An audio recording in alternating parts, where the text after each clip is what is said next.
Pak Ibnu Kalam. Selamat malam juga dan terima kasih buat Bang Valen yang selalu jadi partner setia Umi.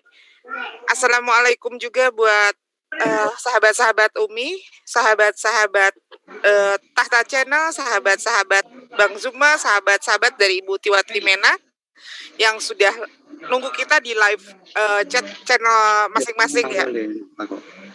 Baik, untuk memulai acara ini pada malam hari ini, kita buka dengan doa pendek saja ya. Mungkin Bang Ustadz Tahta bisa membuka ini Bang Ustadz Tahta. Atau Bang Juma deh, Bang Juma.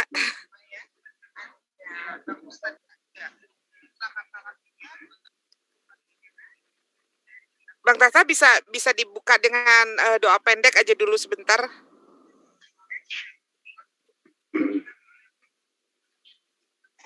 Nggak usah Lami. Nggak usah. Ya udah ya, nggak apa-apa ya. Kita buka dengan Bismillah saja. Semoga acara diskusi kita pada malam hari ini, di mana pada malam hari ini menghadirkan dua tim ya dari praktisi Muslim, para pejuang Muslim, itu ada Bang Ustadz Zuma dan Bang Ustadz Tahta akan berhadapan dengan praktisi dari Kristen, ada Ibu Tiwati Mena dan Pak Ibnu Kalam. Di mana pada hari ini kita akan mengangkat tema, sebentar saya lupa tadi temanya.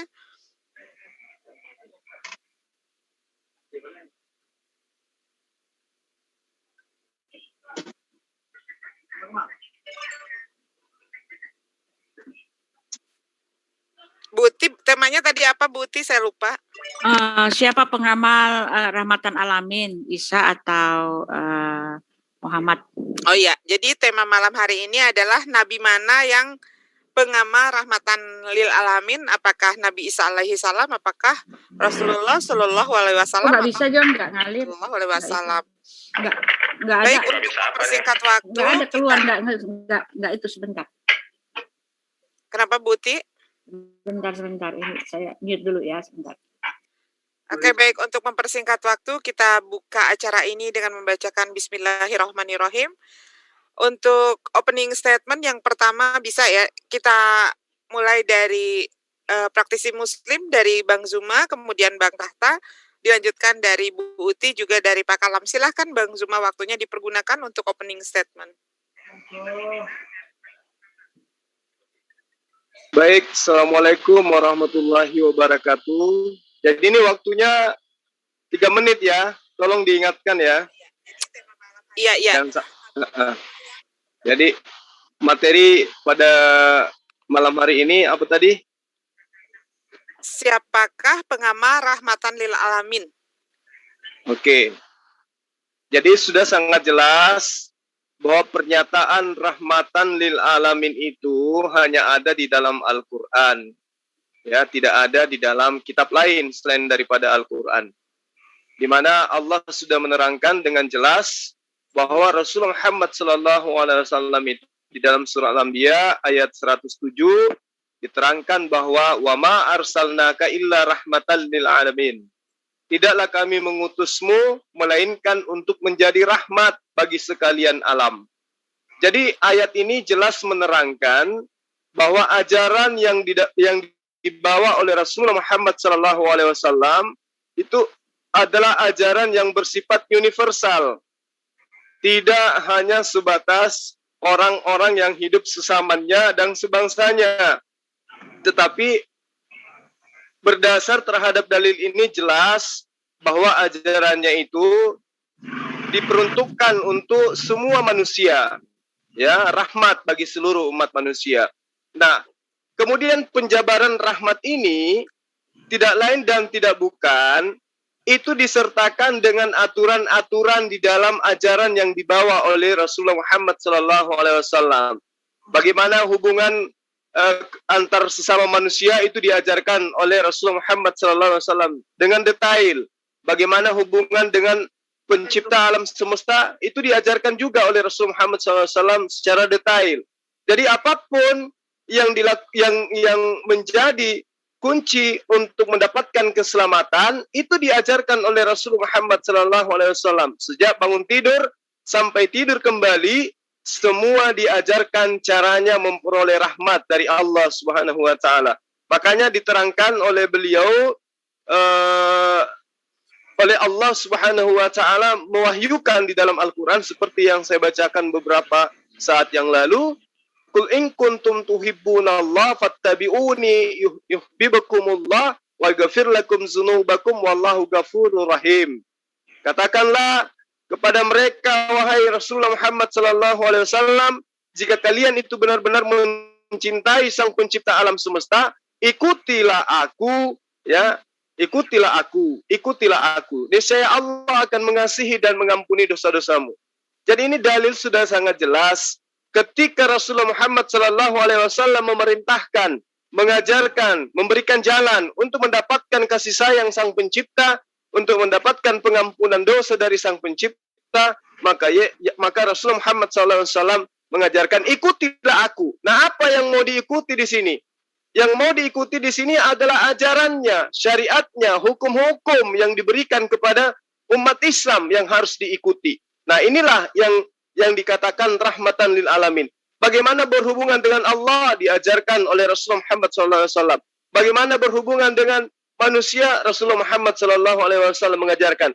Dan kesemua itu adalah merupakan tatanan hidup yang menjadi rahmat bagi umat manusia. Maka dia katakan, Qul in kuntum tuhibbunallaha fattabi'uni yuhibbukumullah wa yaghfir lakum dzunubakum. Kalau Anda ingin selamat, Anda ingin dikasihi oleh Sang Pencipta, diampuni, maka ikutilah aku. Silakan Adinda Tahta. Baiklah, bismillahirrahmanirrahim ya. Jadi saya meneruskan tentang apa yang disampaikan oleh abang saya ya, Bang Juma ya. Jadi memang Nabi Muhammad itu sebagai rahmat. Ya, karena memang pada asalnya ya, inni ja'ilun fil ardi khalifah. Allah akan menjadikan manusia di bumi sebagai khalifah. Maksudnya apa? Maksudnya yang menjaga, yang menguasai bumi ini adalah manusia. Nah, dengan bentuk kasih sayang Allah kepada manusia, nanti diatur manusia ini. Makanya Allah mengutus nabi-nabi bertahap di zamannya masing-masing. Tujuannya apa? Nabi-nabi tersebut itu memberi rahmat. Kepada siapa? Kepada kaumnya. Makanya semua para nabi ya rahmat. Misalnya Nabi Isa, ya, walina ja'alahu ayatan linnasi wa rahmatan minna. Jadi ketika mengutus Isa juga rahmat. Kepada siapa? Wa rasulan ila bani Israel. Kepada orang Israel. Wa rahmatan minna, rahmat. Nah, kalau Nabi Muhammad, wa ma arsalnaka illa rahmatan lil alamina. Ya. Ya, rahmat, tapi bukan seperti Nabi Isa. Kalau Isa, Israel. Kalau Nabi Muhammad, lil alamin. Seluruh alam, rahmat lil alamin. Begitu juga, tabarakalladzi nazzala al-furqan ala abdihi liyakuna lil alamina nazira. Ya, jadi semua alam. Maksudnya rahmat itu gimana? Kasih sayang Allah. Karena manusia kalau tidak diatur, maka dia tidak bisa mengatur dirinya. Maksudnya apa? Harus ada hukum-hukum. Ada larangan-larangan, ada perintah-perintah. Juga bagaimana caranya beribadah kepada Allah. Coba kita baca Taurat juga ya. Ketika Allah mengutus Musa, di situ juga tata cara ibadah ada. Larangan-larangan ada. Makanan-makanan yang dilarang juga ada. Yang diperbolehkan ada. Ini semuanya aturan sebagai rahmat. Karena kalau tidak gitu, manusia itu kan ngawur. Ibaratkan lalu lintas, kalau tidak ada aturan, tidak ada lampu merah, tidak ada rambu-rambu, maka ngawur manusia. Yang penjaga yang menjalan, yang melewati jalan itu akan ngawur, sehingga banyak terjadi kecelakaan. Begitu juga ketika Allah mengutus para nabi, itu sebagai rahmat. Sehingga nanti kita sebagai umatnya, nah kalau zaman sekarang Nabi Muhammad harus mengikuti aturan yang dibawa oleh Nabi Muhammad, yang mana ajaran itu dari Allah. Gitu. Makanya rahmat, bentuk rahmatnya adalah dulu jahiliyah, orang yang jahiliyah itu apa? Orang yang tidak punya, kacau lah. Punya anak perempuan dibunuh. Budak suku-suku gitu yang lebih besar mulia. Yang kecil ditindas. Dengan turunnya Nabi Muhammad membawa rahmat, maka mereka lagi tidak akan lagi membunuh anak-anak perempuan. Justru mulia. Ya, terima kasih Ustadz Tahta untuk opening statement-nya dari praktisi muslim, dari Bang Zuma, juga dari Bang Kata ya. Sekarang kembali untuk ke opening statement dari praktisi Kristen, 5 menit waktu untuk berdua ya Ibu Ti ya. Silakan, waktu dimulai dari Ibu Ti berbicara. Halo, apa suara saya didengar? Dengar. Bu Uti dibuka dulu iya. itunya. Baik dari Pak Ibnu Kalam aja dulu. Bu Uti dibuka mute-nya, Bu. Ya, silakan Pak Kalam. Ya, Ibu Uti saja dulu. Ya, ini kalau kita bicara tentang rahmat, ya yang kalau dari judulnya, siapa yang mengamalkan rahmat itu? Ya, kalau yang kemarin itu dengan Pak Juma kan judulnya adalah siapa pemberi rahmat. Nah, kalau ini siapa yang mengamalkan gitu. Jadi ini kita bicara tentang karakter dari nabi masing-masing. Ya, karakter dia yang namanya mengamalkan itu mengaplikasi, memberikan rahmat, melakukan segala perbuatan-perbuatan yang menurunkan rahmat. Itu yang dimaksud. Nah, kalau bilang memberikan rahmat itu kan artinya dia yang memberikan rahmat, dia berdoa buat umat. Nah, tetapi ini siapa yang pengamal rahmat dari karakter masing-masing? Kita bicara tentang karakternya. Kita bicara tentang pribadinya, kita bicara tentang kehidupan yang bisa diambil menjadi soko guru dari panutan kita itu gitu loh. Apa yang diajarkan? Dia katakan dia memberi rahmat, apakah betul dia memberi rahmat dengan cara hidupnya? Apa yang sudah dia lakukan? Pada saat itu, contohnya kan pada saat itu ada perbudakan gitu kan. Apakah dia melepaskan perbudakan? Apakah di zaman dia melakukan perbudakan atau malah banyak budak-budak yang dia miliki? Nah, itu maksudnya seperti itu. Nah, kalau Yesus apa yang dia lakukan? Dia menyembuhkan orang sakit. Nah, ini dia mengamalkan rahmat itu. Dia menyembuhkan orang sakit, lalu dia memberi makan 5.000 orang, lalu dia mengusir setan-setan, lalu dia mengajar, lalu dia menyembuhkan orang-orang sakit, lalu dia apalagi begitu banyak perbuatan-perbuatan yang dibilang yang memberi rahmat, perbuatan kasih yang menunjukkan kasih Tuhan itu gitu loh. Dan Yesus bahkan dia tidak menikah selama hidupnya karena dia penuh 100% berkonsentrasi untuk menginjili dan untuk memberitakan Injil kabar sejahtera itu kepada umatnya. Bahkan perbuatan besar yang dilakukan oleh Yesus adalah dia mati demi menebus dosa manusia. Inilah yang disebut perbuatan yang mengamalkan perkataannya, pengakuannya bahwa dia memberi rahmat. Nah, pertanyaan saya untuk Pak Juma, apa perbuatan rahmat yang dilakukan oleh Nabi gitu? Ya, silakan Pak Kalam. Ya, saya ingin menjelaskan karena saya ada di posisi Kristen, saya tentunya menggunakan Alkitab untuk permasalahan ini.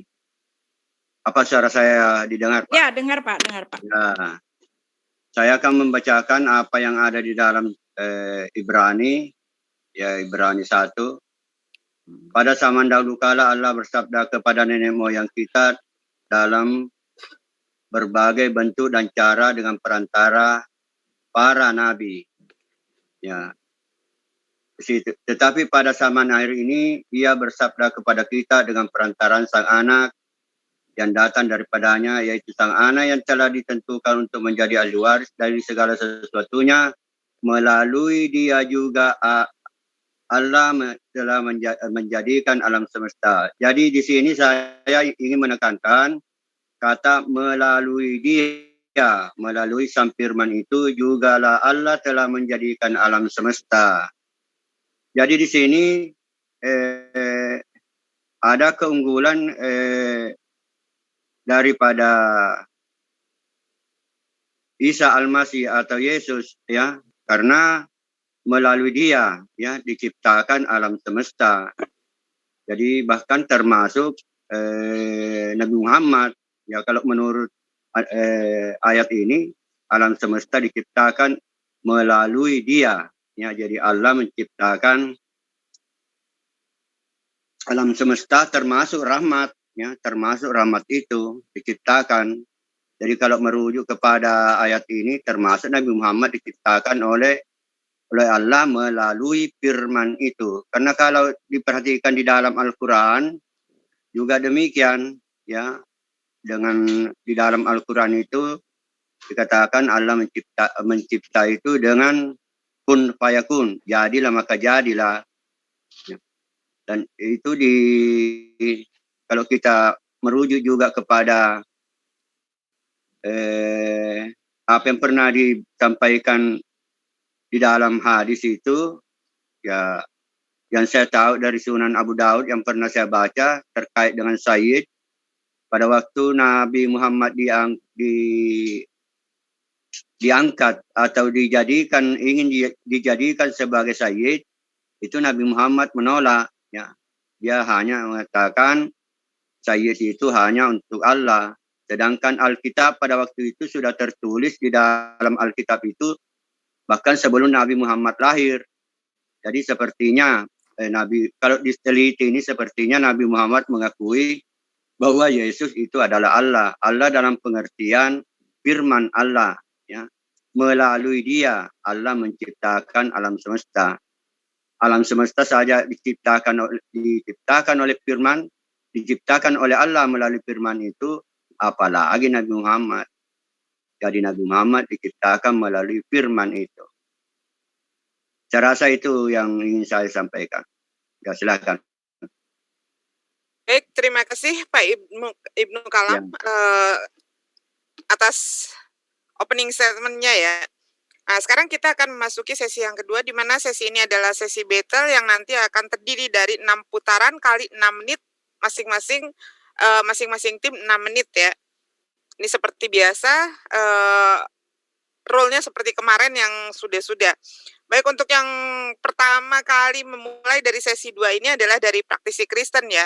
Karena tadi opening statement dari praktisi Muslim, sekarang untuk sesi kedua ini dari pihak praktisi Kristen. Silahkan Ibu Uti, waktu 6 menit untuk berdua. Maksudnya, gitu ya, aduh saya nggak perhatiin. Ya, jadi pertanyaan saya untuk Pak, ini yang kita omongin ini pengamalan Pak, pengamalan aplikasi dari perkataan gitu loh. Nah, pertanyaan saya yang saya mau kasih tahu kan, Yesus mengamalkan apa yang dia katakan kasih, ya. Yesus itulah Yesus itu dia disebut Allah yang dia disebut Maha Kasih gitu kan. Yesus itu penebus dan juru selamat karena dia mengamalkan. Ini maksud saya, jadi pengamalan akan kasihnya itu kan dikatakan bahwa Elohim itu sangat besar kasihnya, karena begitu besar kasihnya akan dunia ini sehingga dia mengaruniakan anaknya yang tunggal supaya barang siapa yang percaya kepadanya tidak binasa melainkan beroleh hidup yang kekal. Nah, lalu Yesus sendiri kan mati di kayu salib. Inilah yang sudah dia amalkan gitu loh. Inilah bentuk kasihnya, inilah aplikasinya. Dia sudah mengamalkan rahmatnya itu, dia mati di kayu salib, bahkan rahmat yang paling besar itu adalah keselamatan bagi penduduk seluruh bumi. Barang siapa yang percaya kepada dia tidak binasa melainkan beroleh hidup yang kekal. Inilah amalan, inilah aplikasi yang dilakukan oleh Yesus. Perbuatannya itu loh, dia bukan hanya mengklaim bahwa dia datang. Yesus mengatakan seperti ini, aku datang bukan untuk dilayani, melainkan untuk melayani dan memberikan nyawaku menjadi tebusan bagi banyak orang. Dia mati bagi banyak orang dan itu dia buktikan, memang dia mati dan tercatat di Alkitab bahwa dia mati dan dia setelah itu dia bangkit lagi, dia naik ke sorga. Dan setelah dia naik ke sorga, dia mengatakan bahwa kami ini disuruh memberitakan Injil, memberitakan kabar keselamatan, kebaikannya gitu loh. Jadi menurut catatan sejarah, Yesus memang betul-betul tidak berdosa. Dia mengamalkan aplikasi rahmatnya itu dan dia membuktikannya. Ya, Yesus mengatakan di dalam Yohanes 14 ayat 11, percayalah bahwa aku di dalam Bapa dan Bapa di dalam aku, atau setidak-tidaknya percayalah akan pekerjaan itu sendiri. Pekerjaan apa yang dimaksud oleh Yesus? Pekerjaan ketuhanannya, pekerjaan karya besar kasihnya, pekerjaan karya penyelamatannya, pekerjaan semua tindakan yang sudah dia lakukan untuk melepaskan umat dari belenggu dosa. Nah ini dia, Yesuslah itu pelepas pemberi rahmat bagi seluruh manusia. Karena dia mengatakan, karena begitu besar kasih Allah akan dunia ini. Gitu loh. Itu yang sudah diamalkan, itu yang sudah dilakukan, dan itu yang sudah diperbuat oleh Yesus, dan dia membuktikannya. Dia sudah naik ke sorga, lalu malaikat turun mengatakan kepada orang-orang yang melihat dia bahwa Yesus akan datang kembali dengan cara yang sama seperti mereka melihat dia naik ke sorga. Itu dia, itu karya besar yang dilakukan oleh Yesus. Pertanyaan saya, karya besar apa yang dilakukan oleh Muhammad untuk menunjukkan bahwa dia adalah nabi yang penuh rahmat? Ya, kepada Pak Juma. Oke, dilanjutkan dari Pak Ya, Ibnu. Pak Ibnu. Silakan. Siapa giliran ini? Ya, Pak Ibnu. Pak Ibnu. Oh ya, kalau ya saya ingin membawakan 1 Petrus 1 ayat ke-20. Ya. Ia telah dipilih terlebih dahulu sebelum alam semesta ini diciptakan. Itu yang ingin saya tekankan di sini adalah bahwa Yesus itu atau Sang Firman itu telah dipilih terlebih dahulu sebelum alam semesta ini diciptakan. Sedangkan Nabi Muhammad itu ada pada tahun sekitar 600 Masehi, ya. Jadi dalam hal ini ya masih berhubungan dengan apa yang saya jelaskan tadi, bahwa yang menciptakan Nabi Muhammad itu adalah Sang Firman itu, ya. Setelah karena Tuhan Yesus inilah yang dipilih terlebih dahulu. Jadi tidak dikatakan di sini Nabi Muhammad, bahkan Nabi Muhammad itu sendiri baru muncul pada abad ke-6. Ini menunjukkan bahwa jangankan kalau dikatakan rahmat bagi alam semesta, malah Tuhan Yesus menciptakan alam semesta. Allah menciptakan alam semesta melalui Tuhan Yesus, ya. Nah, jadi saya rasa lebih unggul lah kalau Tuhan Yesus itu, Sang Firman itu, dibanding dengan Nabi Muhammad SAW. Karena Nabi Muhammad SAW itu berada di dalam alam ini, bahkan hanya berada di dunia. Memang ajaran Al-Quran itu dikatakan dia rahmatan lil alamin, tetapi yang menciptakan alam semesta ini adalah Allah melalui firman itu. Sedangkan istilah firman itu diakui di dalam Al-Quran, bahwa di dalam Al-Quran itu dikatakan bahwa kalau Allah mau menciptakan sesuatu, cukup mengatakan kun fayakun. Nah, ini antara Al-Quran dengan Alkitab tetap ada sejalan. Ya, saya rasa itu. Oke, terima kasih buat Pak Ibnu Kalam. Selanjutnya akan ditanggapi 6 menit oleh dari tim praktisi Muslim. Bang Tahta dengan Bang Zulma, waktu 6 menit dimulai, silahkan. Mungkin dari Bang Tahta dulu ya. Saat mulai Bang Tahta berbicara, silahkan Bang Tahta. Oke. Pertama, saya tanggapi Buti ya, bahwasannya semua para nabi itu memang Tuhan itu menyelamatkan manusia, bukan turun sendiri. Tapi memang mengutus. Musa menyelamatkan Israel, mengutus Musa. Bukan Allah sendiri. Begitu juga ketika Allah mengutus Yesus, sama seperti Musa. Apa? Dia itu yang menerima firman seperti Musa, menerima ajaran. Makanya kalau kita baca Yohanes 17 ya, 21 sampai 23 ya. Supaya mereka semua apa? Enggak, bukan itu ya. Ayat Yohanes 3, 34 kita harus tahu ini sebab-sebabnya. Sebab siapa yang diutus Allah, dialah yang menyampaikan firman Allah. Karena Allah mengaruniakan rohnya dengan tidak terbatas. Jadi kalau diutus Allah, berarti tugas dia penyampai firman Allah. Nah, Yesus apakah penyampai firman Allah? Apakah menerima firman? Kita baca Yohanes 12 ya, 49 sampai 50. Ya, sebab aku berkata-kata bukan dari diriku sendiri, tetapi Bapa yang mengutus aku. Dialah yang memerintahkan aku untuk mengatakan apa yang harus aku katakan dan aku sampaikan. Dan aku tahu bahwa perintahnya itu adalah hidup yang kekal. Jadi, apa yang aku katakan, aku menyampaikannya sebagaimana yang difirmankan oleh Bapa kepadaku. Jadi jelas, barang siapa yang diutus Allah, maka penyampai firman Allah. Juga, Yesus kata Bu Uti, agar supaya kita percaya memperoleh hidup yang kekal. Ingat, hidup yang kekal itu, kalau kita dalam baca Yohanes 17 ayat 3 ya, Yohanes 5:24, juga Matius 19:16, itu mentuhankan Allah hidup yang kekal itu, bukan mentuhankan Yesus. Untuk Pak Kolam, ya. Jadi jangan mengatakan bahwa Yesus ada sebelum dunia misalnya. Nabi Muhammad ada di tahun ini, jangan begitu. Anda berarti tidak pernah baca Al-Quran. Wa ma min ghaibatin fis sama'i wal ar illa fi kitabin mubin. Segala sesuatu di muka bumi ini, ya, sebelum Allah menciptakan langit dan bumi, Allah sudah mentakdirkan manusia, makhluk-makhluknya, baik itu manusia. Yesus ada, saya ada, Bang Zuma ada, Nabi Muhammad Isa, semuanya ada sebelum dunia, langit dan bumi ada. Wa ma min ghaibatin fis sama'i wal ar illa fi kitabin mubin. Nah, ini saya sarankan ke Bang Zuma dulu, sebenarnya ini masih panjang ya, tapi beliau dulu lah, takut hilang waktunya.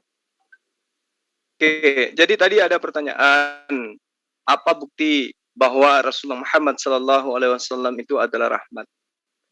Jadi Islam ini yang dibawa oleh Rasul Muhammad SAW itulah rahmat sebagai pembuktian daripada alam semesta ini.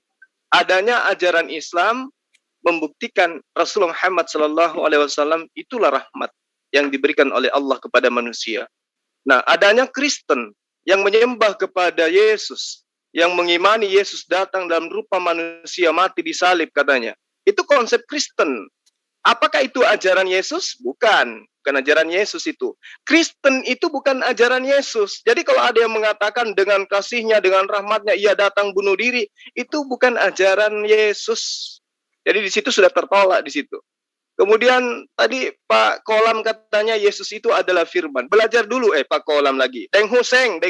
Beliau ini Deng Huseng. Jadi Deng Huseng mengatakan bahwa Yesus itu yang menciptakan Rasulullah Muhammad SAW. Ini otak jangan dibalik-balik, Pak. Ya, Rasulullah Muhammad SAW itu betul ada di abad ke-5, abad ke-6. Tetapi Al-Quran menceritakan Ali Imran ayat 81. Coba Anda pelajari di ayat itu. Bagaimana kemudian Allah mengangkat perjanjian pra-eksistensi Rasulullah Muhammad SAW. Anda baca ayat Ali Imran ayat 8. Di situ ada kata mizaq, di situ ada kata al-nabiyyin, di situ ada kata rasul. Siapa yang diceritakan sebagai rasul di dalam pra-eksistensi Rasulullah Muhammad SAW ketika Allah mengangkat perjanjian para nabi? Ya, di masa pra-eksistensi para nabi, Allah mengangkat perjanjian dan itu adalah perjanjian yang agung. Bagaimana kemudian Allah memberikan pernyataan kepada para nabi, apakah kalian menyaksikan akan apa yang aku firmankan? Apakah kamu mengakui wahai para nabi dan menerima perjanjianku terhadap yang demikian itu? Apa perjanjian itu? Ingatlah ketika Allah mengambil perjanjian dari para nabi. Sungguh apa saja yang aku berikan kepadamu berupa kitab dan hikmah, kemudian datang kepadamu seorang rasul yang membenarkan apa yang ada padamu. Niscaya kamu akan sungguh-sungguh beriman kepadanya dan menolongnya. Yesus juga beriman kepada Rasulullah Muhammad SAW dan menolong Rasulullah Muhammad SAW. Allah berfirman, apakah kamu mengakui dan menerima perjanjianku ini terhadap yang demikian itu? Mereka menjawab, para nabi ini menjawab di pra-eksistensi mereka, kami mengakui ya Allah. Lalu kemudian Allah berfirman, kalau begitu saksikanlah para nabi dan para rasul, dan aku menjadi saksi pula bersama kamu. Ini menceritakan pra-eksistensi Rasulullah Muhammad SAW, Pak Deng Huseng. Jadi kalau Deng Huseng tidak memahami Quran, jangan mengambil suatu keputusan yang sangat-sangat cepat. Mengatakan bahwa Muhammad diciptakan oleh Yesus. Karena Yesus itu murni ciptaan. Hanya orang yang tidak menggunakan akal yang mengatakan Yesus yang manusia itu adalah sang pencipta alam semesta. Ya, jadi bukti rahmatnya Muhammad SAW adalah adanya agama Islam yang komplit semua ajarannya. Dan bukti rahmatnya Yesus hanya diutus kepada Bani Israel, bukan untuk orang Indonesia. Baik, ya, terima kasih. Bertepatan dengan habis waktu ya. Balik, saya dulu karena kadang-kadang saya. Sebentar. Ah, ini barusan kan tanggapan dari. Saya dulu, baru Ibu menjelaskan. Ya, silakan. Ya, sebentar, Pak. Barusan sesi kedua putaran pertama baru dimulai ya, dan sudah ditanggapi oleh dari praktisi Muslim. Sekarang kembali ke untuk praktisi Kristen menanggapi apa yang disampaikan oleh praktisi Muslim. 6 menit untuk berdua dimulai saat Pak Ibnu Kalam berbicara. Silakan. Ya, terkait dengan tadi masalah firman, di dalam Al-Quran itu jelas sekali, di dalam Al-Quran surah 4171 itu, wa rasuluhu wa kalimatuhu. Jadi Yesus itu adalah firman Allah. Di situ kata benda itu, Pak. Itu yang perlu diketahui bahwa Al-Quran sendiri mengakui bahwa Yesus itu adalah firman Allah. Dia kalimatnya. Kalimatnya itu artinya apa yang disampaikan oleh Yesus itu kepada umat manusia, itu sama nilainya dengan firman yang ada pada Allah. Sedangkan Nabi Muhammad itu nanti turun itu Jibril, baru dikatakan kemudian yang apa yang dia ucapkan adalah firman Allah. Dan Nabi Muhammad itu Sallallahu Alaihi Wasallam terkadang juga tidak menyampaikan firman karena tidak menerima firman. Misalnya pada waktu ada peperangan itu di mana Nabi Muhammad Sallallahu Alaihi Wasallam menetapkan satu benteng pertahanan, ditegur oleh sahabatnya, apakah ini perintah dari Allah? Nabi Muhammad menjawab, tidak. Ini dari diri saya sendiri. Ini menunjukkan bahwa pada waktu itu Nabi Muhammad tidak berkedudukan sebagai seorang rasul. Beliau hanya berkedudukan sebagai manusia biasa. Jadi pada waktu itu oleh sahabatnya, kalau saya tidak salah itu Salman Al-Farisi mengajarkan kepada Nabi Muhammad cara membuat benteng pertahanan. Dari hadis, ya seingat saya ini hadis, itu menunjukkan bahwa Nabi Muhammad Sallallahu Alaihi Wasallam itu tidak selamanya dia adalah apa yang beliau ucapkan itu adalah firman Allah. Sedangkan kelebihannya kalau Yesus Kristus itu tidak perlu Jibril turun kepada beliau untuk menyampaikan firman. Itu kelebihan daripada Tuhan Yesus. Artinya Tuhan Yesus di sini lebih rahmatan lil alamin, bahkan dia yang menciptakan alam melalui dia.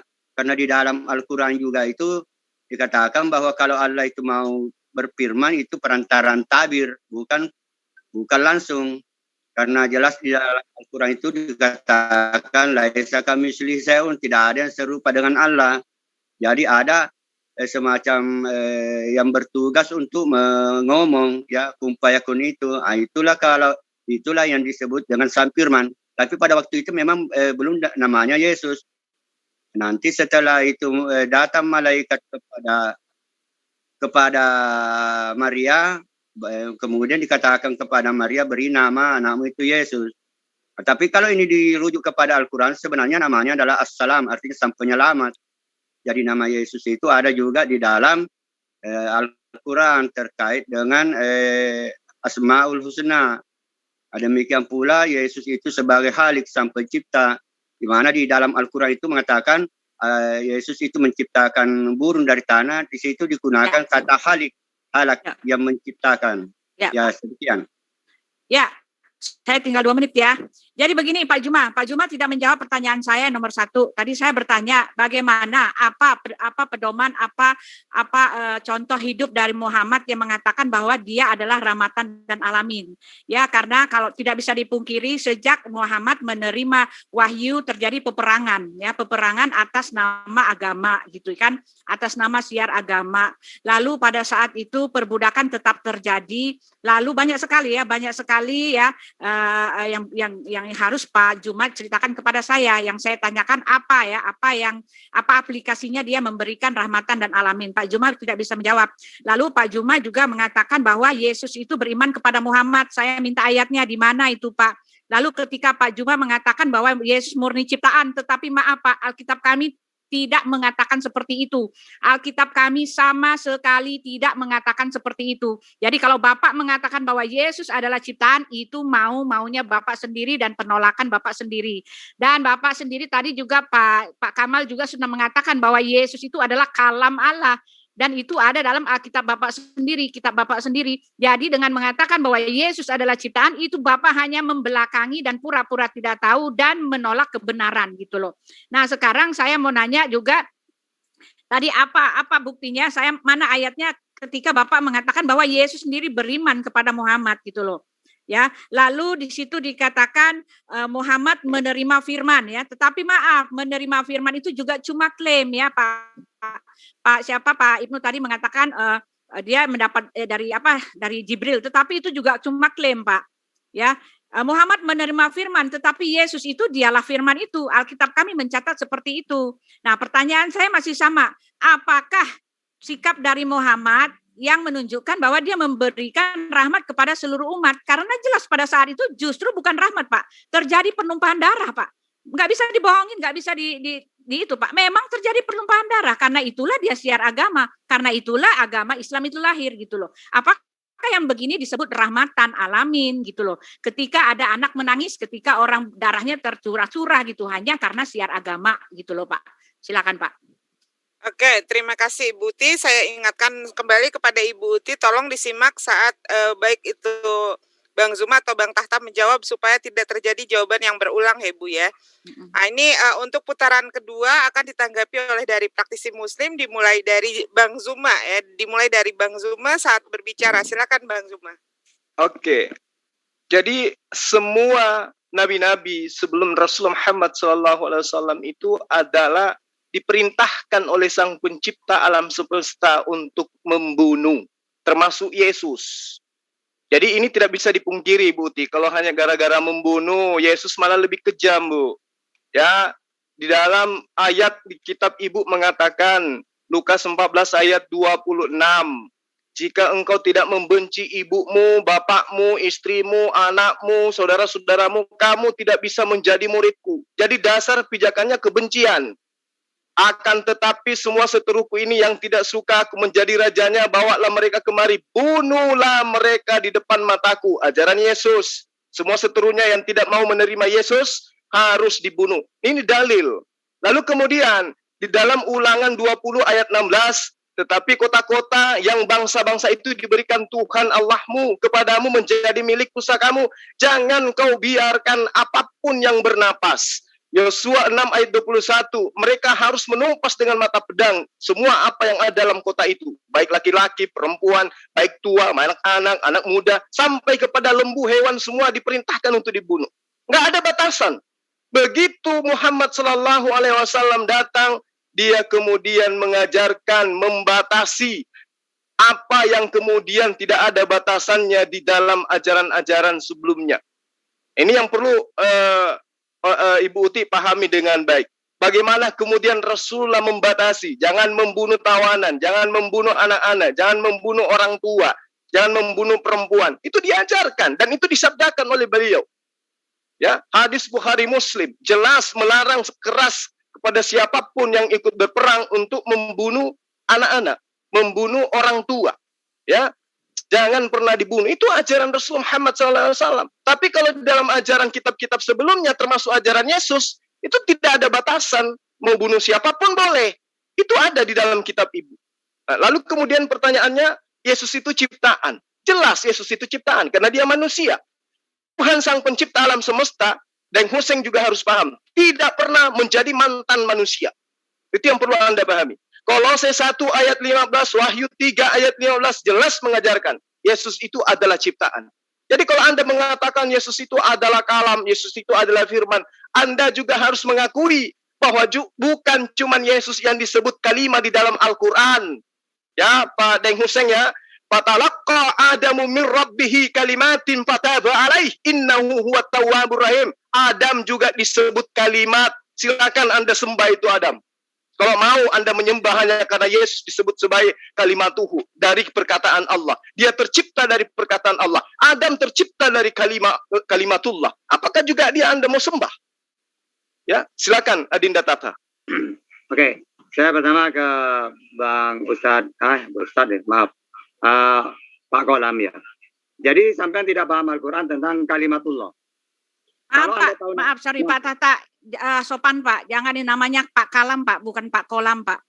Namanya Deng Dilanjut, Hussein, Deng boleh. Tidak Hussein, masalah, Deng tidak Hussein. masalah. Tidak Oh, Itu masalah. namanya Dinda Tahta Deng Hussein. Oke. Sudah tahu Tidak ada namanya. masalah. Oke, iyalah, Om lah. Saya jujur saya tidak tahu namanya. Gini, kalimatullah itu maksudnya apa? Mudhaf-mudhafileh. Jadi apa? Dia itu diciptakan bukan melalui hubungan suami istri, tapi dengan kalimat. Kalau dengan kalimat, maka kita kembali kepada Al-Quran yang lain. Inna masalah Isa indallah kamasali Adam. Khalaqahu min turab summa qala lahu kun fayakun. Dari kalimat juga. Maka Tuhankanlah juga Adam. Karena kamasali Adam, sebagaimana Adam. Itu ya. Yang kedua, menurut Pak Kolam, bahwasannya Nabi Muhammad menerima wahyu. Sedangkan Nabi Isa, firman itu sendiri. Oke. Anda tidak tahu bahwa kata Isa, apa yang aku sampaikan sesuai apa yang aku dengar. Coba, dengar dari siapa? Kalau dia memang dirinya kalimat.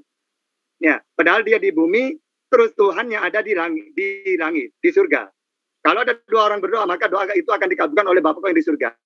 Lalu dia mengatakan, segala firman yang kau sampaikan kepadaku telah aku sampaikan kepada mereka, dan apa yang kau sampaikan sesuai apa yang aku dengar. Berarti sama dengan Nabi Muhammad, mendengar wahyu. Gitu ya. Nah, terus masalah Bu Uti sebenarnya dari awal sudah saya sebutkan. Bentuk rahmatnya Nabi Muhammad merubah Arab yang jahiliyah menjadi orang yang apa? Yang baik. Asalnya membunuh anak perempuan, anaknya menjadi dilarang. Budak-budak yang awalnya banyak justru apa? Setiap ada pelanggaran, itku rokobatin. Kalau kamu melanggar ini, tugas kamu memerdekakan budak. Dengan begitu budak setiap tahunnya akan tiada. Karena setiap tahun pasti ada orang yang melanggar lalu dihukum dengan memerdekakan budak. Gitu ya. Terus kata Bu Uti, Muhammad datang bukan rahmat karena peperangan. Coba Anda baca sebab-sebabnya perang. Uhud, Badar, Badar Kubra, Hunain, Koinuko, Khaybar, semuanya sebab-sebabnya. Islam didolimi, melawan, bukan memerangi. Ya, juga kalau pakai ayat yang lain, tujuan perang itu adalah rahmat. Karena ingin menolong penduduk-penduduk yang didolimi oleh raja-raja yang dolim. Sehingga diperintahkan perang supaya raja-raja dolim ini musnah, sehingga manusia menjadi aman, menjadi rahmat. Anda tidak tahu itu. Ya, jadi banyak.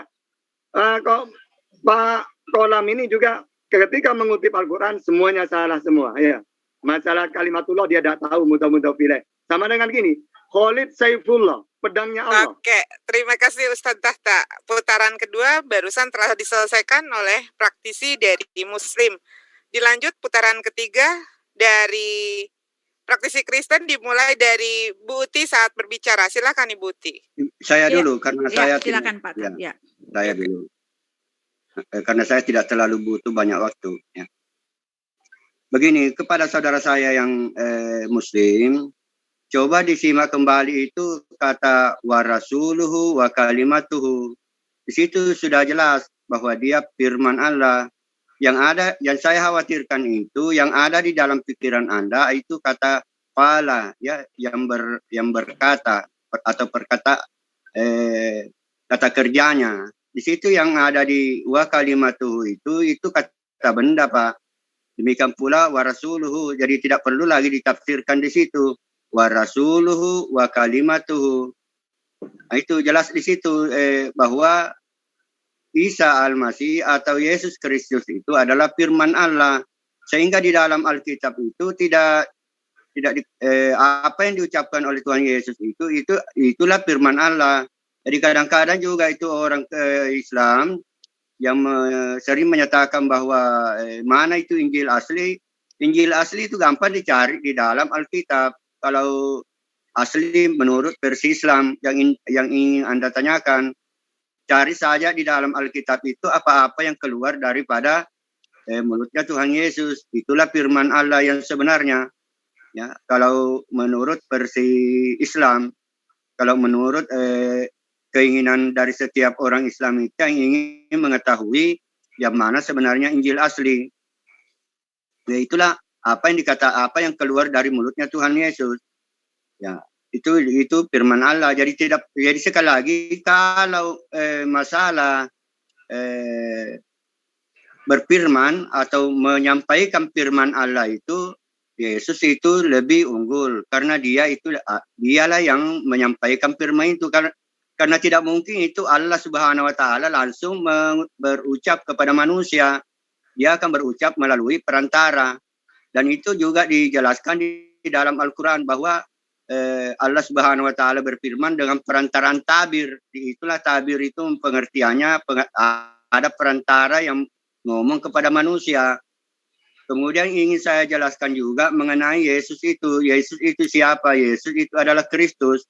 Yesus itu ada dua masalah yang perlu Anda ketahui di situ.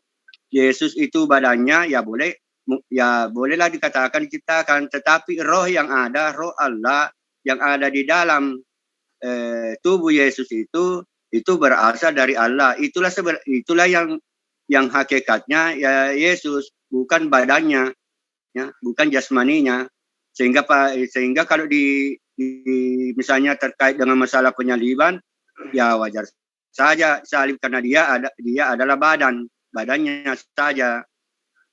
Sedangkan yang sebenar-benarnya yang hakikatnya itu Yesus adalah rohaninya, dia adalah roh, ya.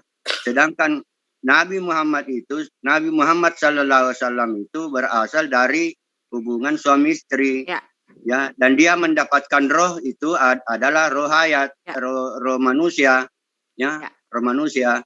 Karena begini, sekali lagi bahwa kalau Nabi Muhammad itu mendapatkan kiriman wahyu, beda dengan Tuhan Yesus itulah apa yang keluar dari mulutnya itu firman Allah. Ya, saya rasa itu saja, Ibu. Silakan. Ya, terima kasih. Pak Juma mengatakan bahwa Pak Juma tidak bisa menjawab saya. Dia mengatakan bahwa semua nabi-nabi diperintahkan untuk membunuh. Mana Pak? Nabi mana? Para rasul ya. Nabi itu juga adalah rasul. Rasul mana di dalam perjanjian baru diperintahkan untuk membunuh? Saya minta yang ayatnya. Yang disampaikan tadi itu saya minta ayatnya. Lama. Ya.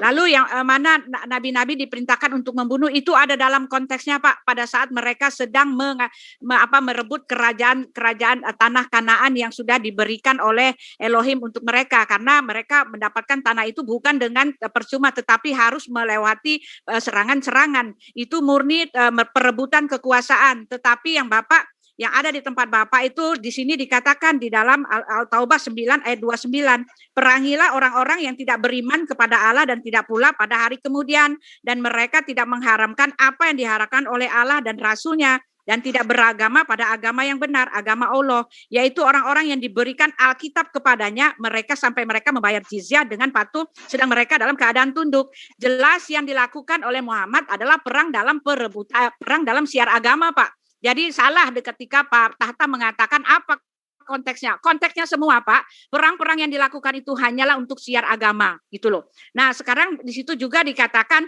kalau Bapak mengatakan bahwa ada, itu saya minta ayatnya, mana diperintah untuk membunuh dan mana cerita di dalam cerita Yesus dia pernah membunuh, gitu kan? Mana ceritanya, mana kisahnya Yesus pernah membunuh. Lalu Bapak mengatakan bahwa ajaran dimanapun boleh. Lalu Bapak mengatakan Yesus itu juga cuma ciptaan di dalam Kolose 1 ayat 15. Maaf Pak, di Kolose 1 ayat 15 itu jelas mengatakan bahwa di dalam dialah telah diciptakan segala sesuatu. Dia memang adalah ciptaan yang sulung. Yang sulung itu artinya yang pertama bangkit dari antara orang mati. Dia sendirilah satu-satunya Tuhan, manusia yang bangkit dari antara orang mati. Itulah disebut ciptaan yang sulung. Bukan berarti dia anak sulung, dia adalah ciptaan. Oh tidak Pak. Di situ justru dikatakan Kolose 1 ayat 15, dialah di dalam diri Yesus itulah telah diciptakan segala yang ada yang di bumi, gitu loh. Nah, di situ juga apa yang dikatakan Pak Tata, apa yang telah disampaikan kepadaku telah kusampaikan. Yang disampaikan kepada Yesus itu langsung ke dalam hati sanubari. Waktunya sudah habis ya Bu ya. Sekali lagi saya ingatkan buat semua peserta, saat peserta lain sedang memberikan jawaban, tolong disimak Bu. Jadi ini untuk menghindari jawaban yang berulang, karena semua juga mendengar tadi Bang Zuma menyebutkan ayat-ayatnya. Oke, untuk putaran ketiga ini akan ditanggapi oleh dari praktisi Muslim ya. Dimulai dari Ustadz Tahta saat berbicara, waktu berjalan. Silakan Ustadz Tahta. Oke, ini sudah saya jelaskan yang dimaksud kalimat itu, maksudnya Allah menciptakan dengan kuasanya. Misalnya kun. Jadi makanya kamasali Adam kan tanpa persetubuhan suami istri juga. Berarti kamasali Adam khalaqahu min turab. Berarti tidak melalui suami istri. Makanya kalau mau berkaca Nabi Isa itu dengan kalimat maka persis seperti Adam. Jangan diulang-ulang lagi ya. Terus tabir itu ya, maksudnya itu Nabi Musa, gitu ya. Nabi Musa ini Allah memberi wahyu dengan cara Allah memperdengarkan suaranya lewat cahaya api. Itu tabir. Kalau Yesus, kamu tidak bisa menjawab. Apa yang aku dengar, apa yang aku sampaikan sesuai apa yang aku dengar. Dengar dari mana? Wong Tuhannya ada di surga katanya. Seharusnya kamu jelaskan bagaimana caranya Yesus menerima firman. Terus, kalau Allah, ya Tuhan, kepada Yesus melalui perantara, memakai Yesus, kepada Nabi Muhammad juga perantara. Wa ma yantiqu anil hawa in huwa illa wahyu yuha. Allah berbicara, memberi firman, lalu yang bicara Nabi Muhammad, kan perantara juga. Apa bedanya dengan Yesus? Nah, tentang Bu Uti, masalah membunuh, perang ya. Nah, kenapa kok Yesus itu tidak berperang? Karena diutus 3 tahun, ditolak, tidak punya pasukan. Mau perang gimana, Bang, 3 tahun? Tapi jangan menyalahkan ketika ada peperangan di Nabi Muhammad, karena melawan, karena didolimi. Juga kalau kita baca di dalam Perjanjian Lama, coba baca Yosua 6:12. Semua yang di dalam kota itu, tua, muda, pria, wanita dibunuh dengan pedang. Ya, Ulangan 20:16. Tetapi kalau kota itu ada di dalam wilayah yang diberikan Tuhan Allahmu kepadamu, seluruh penduduknya harus dibunuh. Apakah itu termasuk apa? Kan itu kitab kamu yang kamu imani juga. Apakah kamu menyalahkan Alkitab itu? Atau menyalahkan Al-Quran karena ada peperangan? Nabi Daud juga berperang, Salomo juga gitu. Karena memang punya pasukan untuk melawan orang zalim. Tapi beda dengan Yesus. Iya, Yesus karena tidak kuat. Diutus 3 tahun, tidak punya pengikut, mau perang gimana? Nabi Muhammad selama diutus 5 tahun, fa'fu wasfahu, maafkan dan berbuat baiklah kepada dia. Nabi Muhammad 5 tahun itu ajaran kasih. Kenapa? Karena belum kuat, belum punya pasukan. Sehingga walaupun didolimi, maafkanlah. Berbuat baiklah kepada mereka, maafkan. Yesus ajaran kasih 3 tahun. Nabi Muhammad 5 tahun kasih. Yesus 3 tahun. Tentu kasih. Belum kuat. Sama seperti Nabi Muhammad ketika diutus selama 5 tahun. Belum kuat. Tidak ada peperangan itu. Makanya seperti itu ya. Oke, bisa Juma. Ya, jadi Bu Uti tolong dipasang ya kupingnya baik-baik. Jangan katakan saya tidak menjawab. Semua pertanyaan Ibu itu saya sudah jawab semua. Kaitannya dengan Yesus ciptaan atau bukan nanti kita buktikan di sesi berikutnya. Kalau Anda masih mau berdebat dengan saya, kita akan buktikan. Tetapi saya hanya ingin mengatakan begini. Adam adalah manusia pertama. Dia sekejap diciptakan tanpa proses bayi, apalagi dikandung 9 bulan. Yesus, coba pakai akal. Harus berdiam dulu selama 9 bulan di rahim manusia, di rahim ibunya sebelum dilahirkan. Sama seperti kita. Untung saja dia tidak prematur. Kemudian dia diasuh, dididik, diajar berjalan. Apakah Anda ingin mengatakan itu bukan ciptaan? Akal ini ditaruh di mana gitu loh. Makanya saya katakan ketika Anda mengatakan Yesus itu rahmatan lil alamin, rahmatnya di mana? Karena dia mati bunuh diri gitu. Itu bukan rahmat karena dia Anda imani sebagai Tuhan. Tuhan bunuh diri itu nggak ada apa-apanya. Tapi kalau manusia bunuh diri untuk manusia itu baru benar. Boleh Anda katakan jago. Tapi kan Yesus Tuhan. Bunuh diri itu kecil bagi Tuhan. Tapi itu tidak diajarkan oleh Yesus. Lagi-lagi tidak diajarkan oleh Yesus. Lalu kemudian kaitannya dengan dalil. Yang mengatakan di perjanjian baru. Yesus itu mengajarkan membunuh. Buka mata. Saya sudah menjawab. Buka telinga. Lukas 19 ayat 27. Akan tetapi semua seteruku ini yang tidak suka aku menjadi pimpinannya, bawalah mereka kemari dan gelitiklah. Benar enggak ayatnya kalau saya katakan gelitiklah? Salah, yang benar adalah dan bunuhlah mereka di depan mataku. Ini perintah siapa? Perintah Yesus. Ya, jangan Anda lagi mengatakan Yesus mengajarkan kasih apa? Kasih apa? Matius 10 ayat 34. Jangan kamu menyangka bahwa aku datang untuk membawa damai di atas bumi. Jadi jangan Anda menyangka. Ini Yesus sudah menjawab. Jangan Bu Uti menyangka. Jangan Pak Daeng Huseng menyangka bahwa aku datang untuk membawa damai di atas bumi. Sesungguhnya aku datang bukan untuk membawa damai, melainkan pedang. Nah, ayo. Kalau pedang itu orientasinya apa? Ya, Lukas 12 ayat 51. Kamu menyangka bahwa aku datang untuk membawa damai di atas bumi. Kamu salah. Bukan, kataku kepadamu, bukan damai, melainkan pertentangan. Kalau pertentangan itu apa? Perang. Lalu di ayat Lukas lagi, di ayat 14:26. jika seorang datang kepadaku tidak membenci ibunya, bapaknya, anaknya, istrinya, anunya, dia tidak bisa menjadi muridku.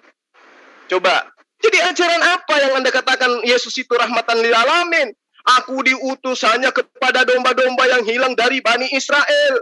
Mana untuk orang Makassar? Untuk Daeng Hussein mana ayatnya? Dari Yesus mana? Kalau Rasulullah Muhammad SAW, aku diutus sebagai rahmatan lil alamin, sebagai rahmat untuk alam semesta. Yesus mana dalilnya seperti itu? Ada. Ada untuk orang Makassar, Deng. Ada enggak? Mana dalilnya? Jadi jangan iman buta. Oke, terima kasih Bang Juma. Jawaban dari Bang Juma adalah penutup dari sesi ketiga ya. Lalu kita maaf dari putaran ketiga, kita lanjutkan dengan putaran keempat. 6 menit dimulai dari Bu Watimena, waktu dimulai saat Ibu Uti berbicara. Silakan Ibu. Ya, Ya. saya dulu. Ya, saya dulu. Pak Kalam aja ya. Oke. Ya. Tapi saya mau tanya dulu, apa suara saya bagus di situ? Karena di Iya sini Pak, hujan bagus keras. Pak. Bagus. Ya, cuma kebalikannya saya kurang mendengar. Jadi kalau nanti jawaban saya ini tidak cocok dengan apa yang ada di hati Anda, di pikiran Anda, ya mohon maaf karena ini hujan keras sekali. Ya, silakan Pak. Ya. Terus saja Pak, habis waktu. Ya, begini. Cobalah dibedakan kata benda dengan kata kerja itu, Pak. Kepada saudara-saudara yang muslim itu. Sekali lagi, kalama itu kata benda. Sedangkan kata kerja, kalau yang ada kata kerjanya itu qala, berkata. Seperti dikata di Qul huwallahu ahad itu kata itu adalah kata kerja, kata qul itu. Nah, supaya diperhatikan baik-baik itu. Yang kedua yang ada di perjanjian baru itu adalah mengutip di perjanjian lama terkait dengan masalah bunuh-membunuh itu. Nah, itu yang ada di perjanjian baru itu. Nah, jadi dalam hal ini, dalam hal rahmat bagi alam semesta, masih jauh lebih unggul Isa alaihissalam. Karena dialah yang menciptakan alam, melalui dialah. Sekali lagi, tolong Pak didengarkan baik-baik itu, dihayati baik-baik, bahwa di dalam Al-Quran itu, kalau Allah mau mencipta, itu dengan kun fayakun, ya, dengan kun fayakun itu. Nah, Allah itu jangan dibayangkan, Allah itu yang mengucapkan, ya, bukan Allah yang mengucapkan, karena kalau Allah yang mengucapkan bertentangan dengan laisa kamitslihi syai'un, tidak ada yang serupa dengan Allah. Nah, kalau di dalam perjanjian lama juga dikatakan begitu, Allah itu besar, tak terjangkau oleh pengetahuan. Jadi jangan dibayangkan di situ bahwa Allah Subhanahu wa taala itu ngomong seperti manusia. Nah, jadi sekali lagi ditentukan bahwa antara Al-Quran dengan Alkitab itu saling mendukung. Aduh. Ya, jadi dalam hal berfirman itu, sampirman itulah yang mengatakan kun fayakun, bukan Allah Subhanahu wa taala. Itu harus dihayati dulu itu. Dan kata kun itu kan kata kerja, Pak. Jadi pada waktu dikatakan jadilah, misalnya Nabi Muhammad jadilah, maka jadilah. Ya, bukan. Dan ingat bahwa roh yang ditiupkan ke dalam tubuhnya Maria itu roh Allah, itu didukung juga oleh Al-Quran. Ya, tidak seperti Nabi Muhammad SAW itu melalui persetubuhan. Jadi masih lebih unggul itu Isa alaihissalam. Dan di dalam Al-Quran juga dikatakan terkemuka di dunia dan di akhirat. Sedangkan Nabi Muhammad tidak disebutkan di dalam Al-Quran terkemuka di dunia dan di akhirat. Ya, dia hanya rahmatan lil alamin, hanya di bidang dunia fisik. Sedangkan di dunia akhirat, Yesus itu masih didakui sebagai terkemuka di akhirat. Ya, silakan Buti. Ya, terima kasih Pak Juma. Pak Juma mengatakan bahwa Adam itu merupakan ciptaan, tetapi maaf Pak, Adam itu ciptaan memang dia ciptaan, tetapi dia manusia pertama. Oleh sebab itu dia tidak punya ayah, tidak punya ibu, karena dia manusia pertama yang diciptakan. Kalau Bapak mengatakan bahwa Yesus sama seperti Adam, loh Bapak aja yang gimana cara pikirnya?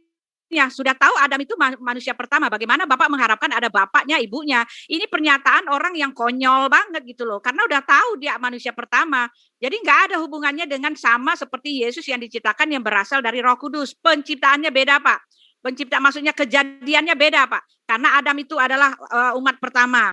Lalu Bapak mengatakan, tadi Pak Tata mengatakan bahwa Muhammad memberikan rahmatan dan alamin, dan dia bukanlah karena siar agama atau karena dia ada latar belakangnya adalah politik atau apa tadi bilang yang perang-perang itu. Tetapi maaf Pak, memang awal-awalnya ya Muhammad mengatakan bahwa dia bilang begini seperti ini. Dia bilang di dalam di dalam Baqarah, karena tidak ada paksaan ya. Pertama dia mengatakan tidak ada paksaan untuk ikut jalan untuk masuk Islam. Tetapi setelah itu ya dikatakan di Al-Baqarah 2 ayat 256, tidak ada paksaan untuk memasuki agama Islam. Sungguh telah jelas jalan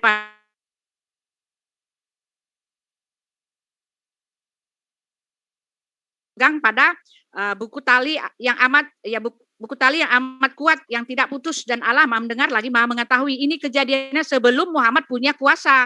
Ya, ini pada awal-awal dia dikatakan mengaku mendapat utusan, mendapat pengutusan. Tetapi setelah dia sudah berkuasa, beda lagi pernyataannya. Perangilah orang-orang yang beriman, yang tidak beriman kepada Allah. Ini sasarannya untuk orang yang tidak kenal Allah gitu. Ini sasarannya siar agama.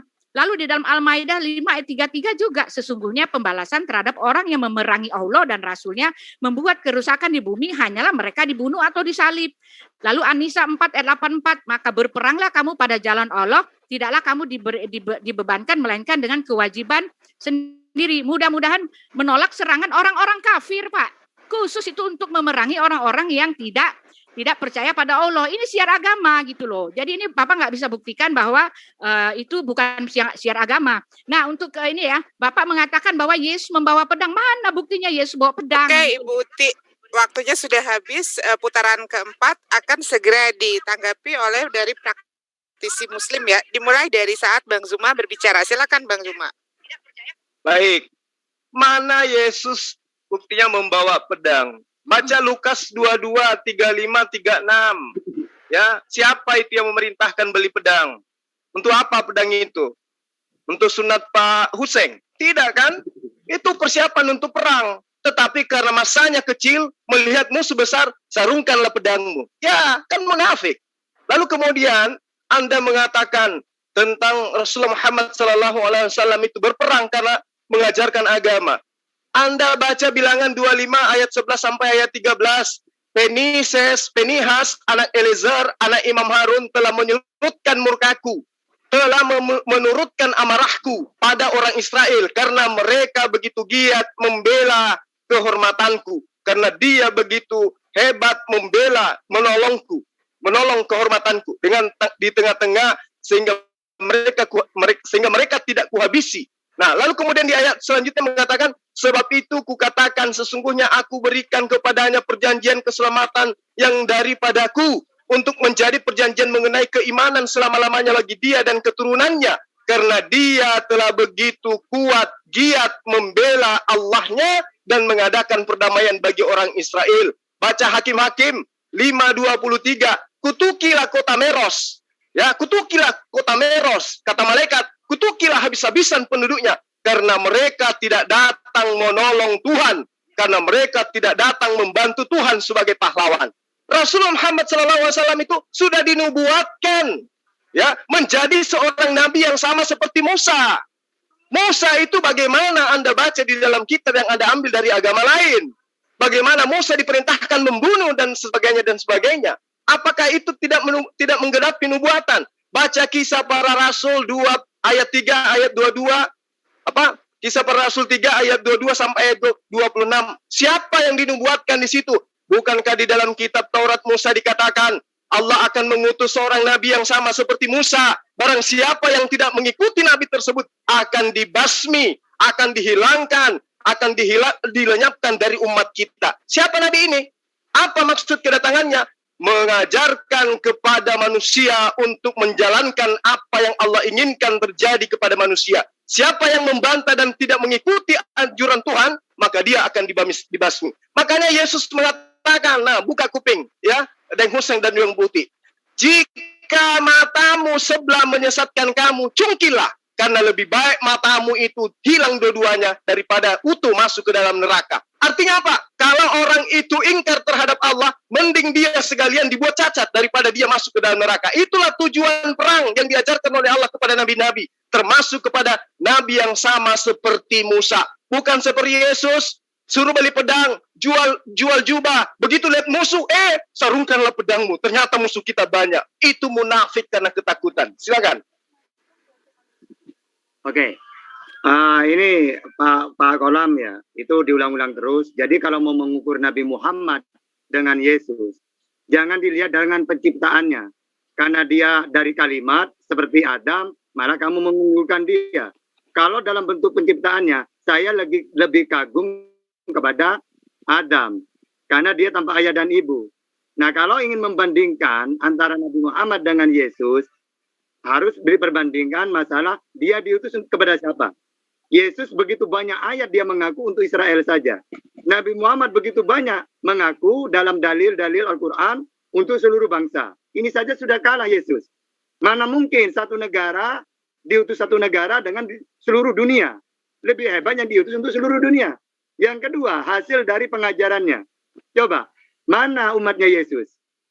Aku utusannya Allah untuk Israel saja, Tuhan yang benar Allah. Aku hanya penyampai firman. Mana pengikutnya sekarang? Kristen bukan. Kristen itu mengimani bahwa Yesus itu seperti dewa.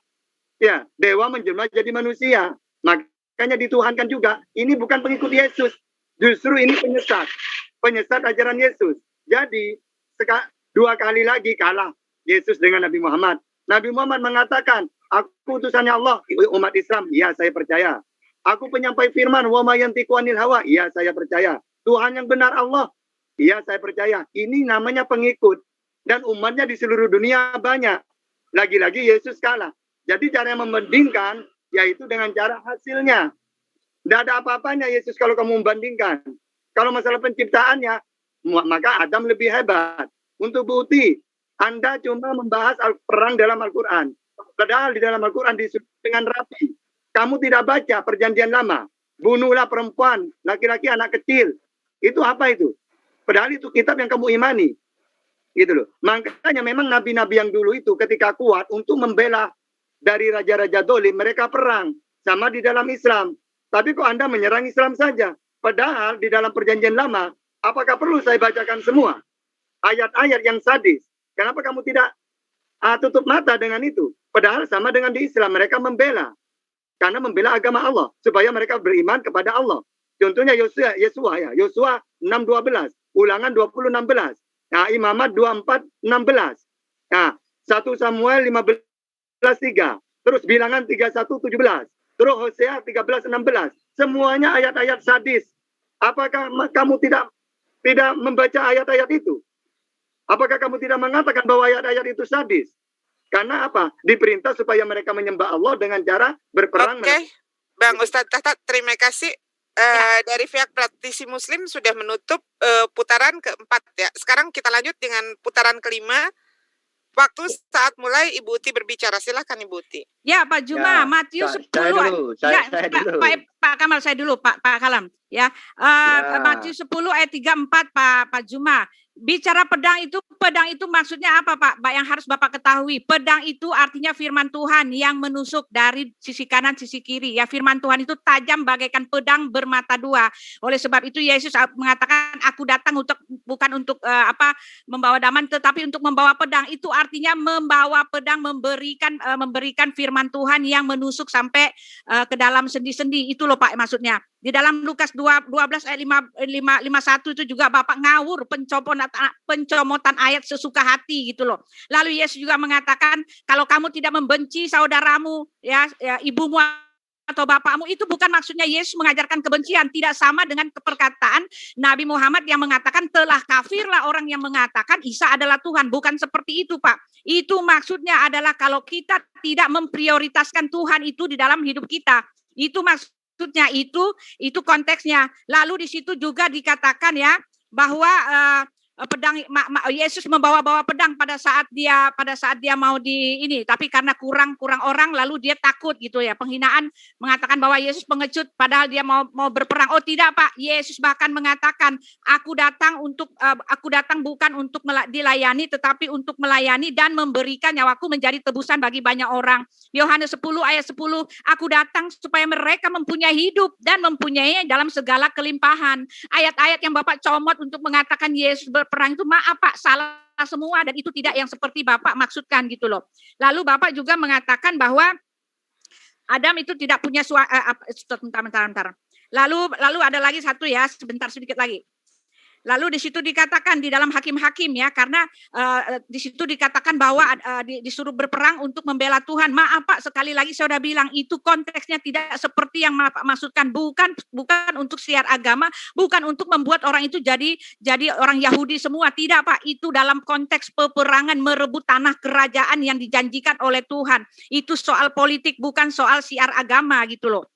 Ya, lalu ya silakan Pak Kalam. Ya, karena Pak Ustaz Suma sering mengambil dari ayat-ayat Alkitab, ya saya juga ambil dari ayat-ayat Al-Quran. Ya. Perlu Pak Ustaz ketahui bahwa Nabi Muhammad SAW itu melakukan juga penginjilan.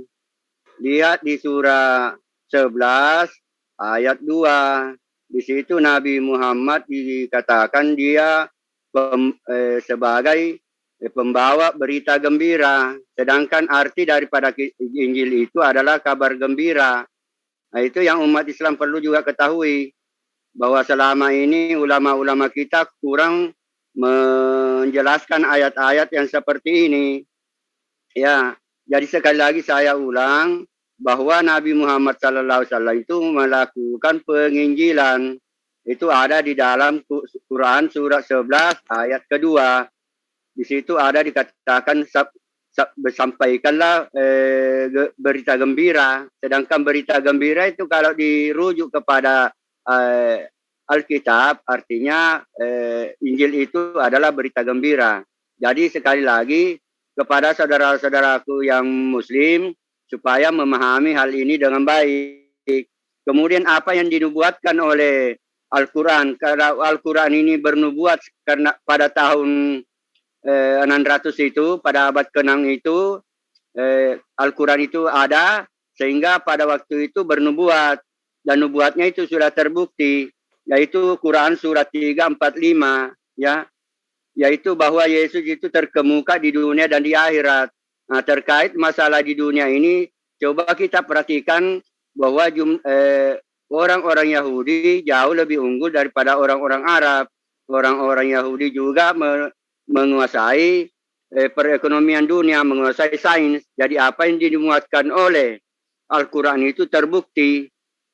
Artinya Al-Quran ini sangat mengakui bahwa akan kebenaran daripada Tuhan Yesus itu.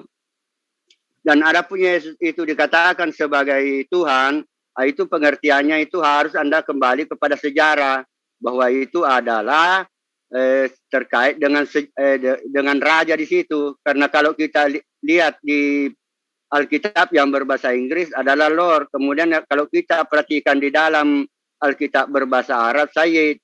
Nah, itulah tadi saya kembali lagi singgung supaya umat Islam sadari ini bahwa Nabi Muhammad juga mengakui bahwa Yesus itu adalah Allah terkait dengan kata Sayyid itu. Coba dibuka hadis-hadis itu yang terkait dengan kata Sayyid itu, Anda akan menemukan di situ di mana Nabi mengatakan Sayyid itu hanya untuk Allah, sedangkan Alkitab sudah ada sebelum Nabi Muhammad lahir, dan di Alkitab itu tertulis Sayyid untuk di mana kalau tidak salah itu Yohanes 13 kalau karena pernah ini saya pertanyakan kepada salah seorang yang mengerti bahasa Arab. Ya, apa bahasa Arabnya itu di dalam Yohanes itu ya, ternyata Sayyid untuk gelar untuk Yesus ya, yang tertulis di Alkitab. Sedangkan Alkitab itu sudah ada tertulis begitu baru lahir Nabi Muhammad. Belakangan Nabi Muhammad mengatakan Sayyid itu untuk Allah, hanya untuk Allah. Berarti kalau disimpulkan Nabi Muhammad mengakui Yesus itu adalah Allah. Ya, sekian. Baik, terima kasih Bang Valen. Sebentar Bang Valen, ini karena ini ya mohon maaf ini buat yang punya channel yang punya channel Muslim. Tolong jangan nge-relay live ya. Di sini Bu Uti dan Bang Zuma saja minta izin ke saya, tapi ini channel yang punya viewers yang sama gitu loh, nge-relay tanpa izin, nggak tahu di mana nge-relaynya, tolong ya. Jadi jangan ada yang merelaykan tanpa seizin yang punya live channel gitu loh. Ya, mohon sekali lagi, saya udah capek sih ngasih tahu sama teman-teman, tolong ya kita saling menghargai. Jika ada channel Muslim sedang melakukan live kayak begini, tolong jangan direlay secara sembunyi-sembunyi, jangan menyusup, jangan jadi penyusup untuk merelay. Karena di sini peserta saja, Bang Zuma sama Ibu Uti saja untuk merelay itu izin terlebih dahulu. Nah ini tolong ya channel yang lain yang nggak tahu siapa ya, ini karena ada beberapa yang merelay tanpa izin, nggak tahu bagaimana caranya, tolong dihentikan relaynya ya. Hargai teman-teman kita yang sedang melakukan dialog di sini. Oke, tadi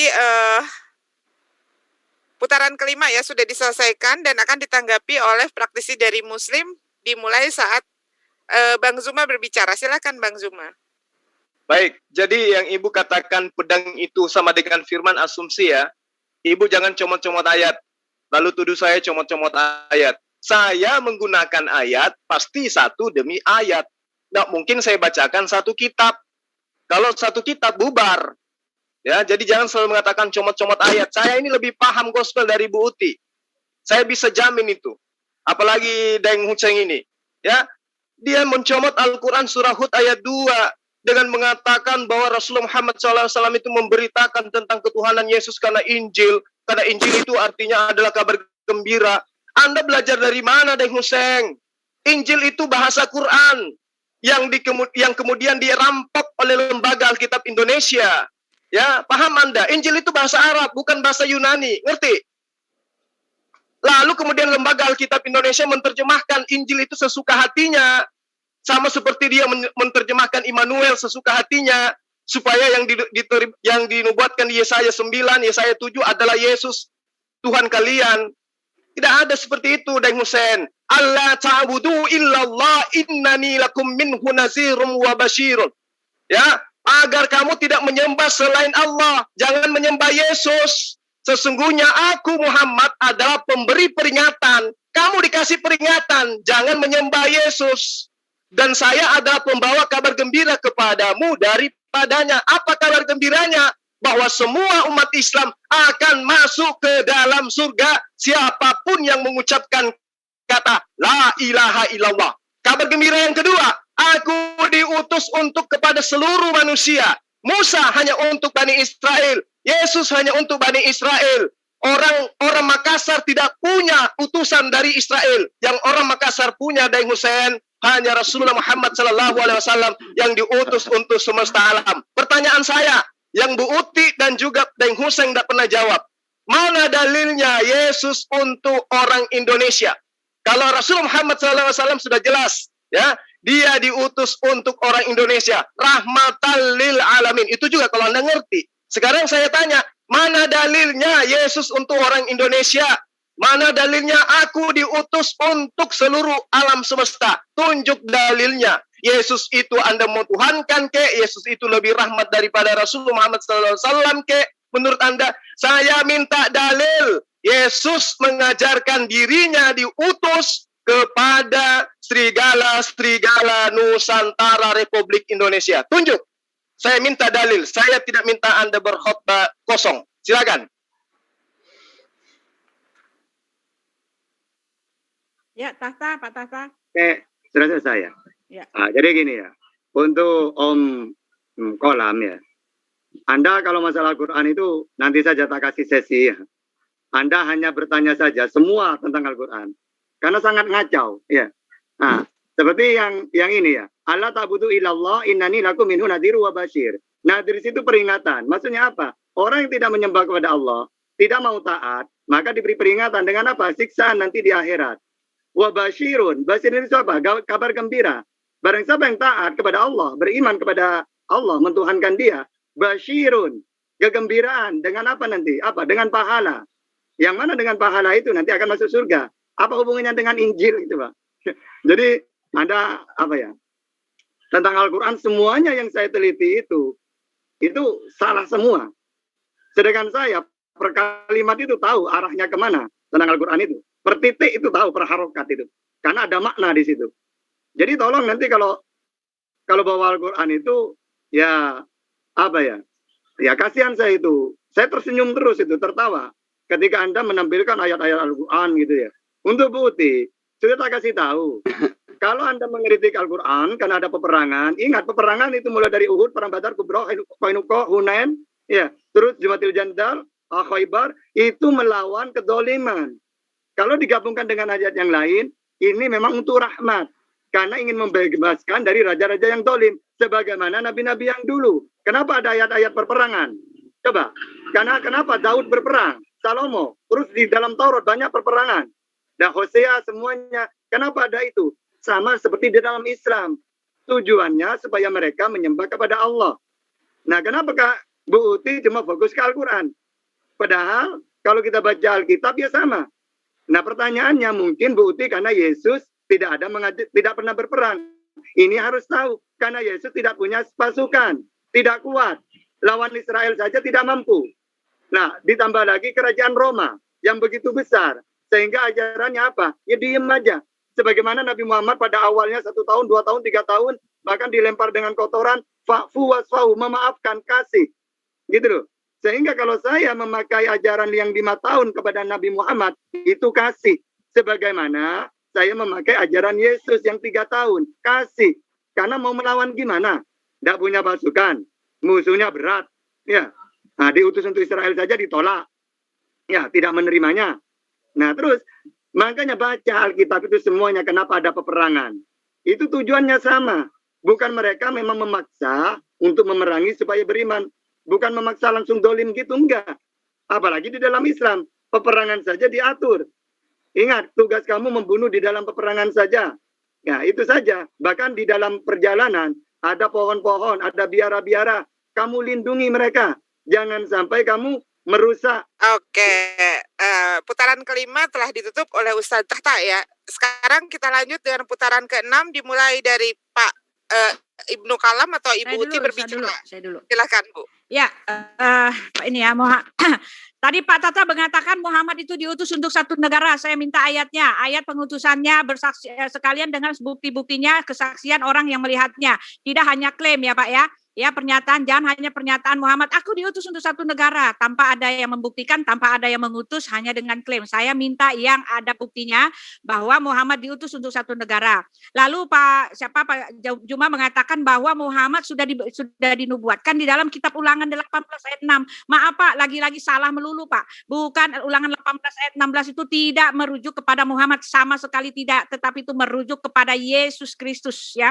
Karena Yesus sendiri sudah mengkonfirmasikan bahwa dialah yang ditulis oleh Nabi Musa itu. Karena di dalam Ulangan 18 itu ayat 16, tepat seperti yang kamu minta dahulu dalam perkumpulan raya di Gunung Horeb, itu adalah memenuhi permintaan atau mengabulkan permintaan bangsa Israel yang meminta kepada Elohim ketika Elohim itu menampakkan diri tidak membuat mereka mati. Itu konteksnya di dalam Keluaran 20, konteksnya seperti itu. Jadi di dalam Ulangan 18 itu seorang nabi akan kubangkitkan bagimu ya, yang seperti itu tepat seperti yang mereka minta dahulu. Minta apa? Minta supaya Elohim datang tidak membuat mereka mati. Mereka minta supaya ketika Elohim datang dalam wujud seorang nabi saja. Oleh sebab itu Elohim menyanggupinya. Dia datang dalam wujud seorang nabi. Ini merujuk kepada Yesus Kristus dan Yesus sudah menggenapinya.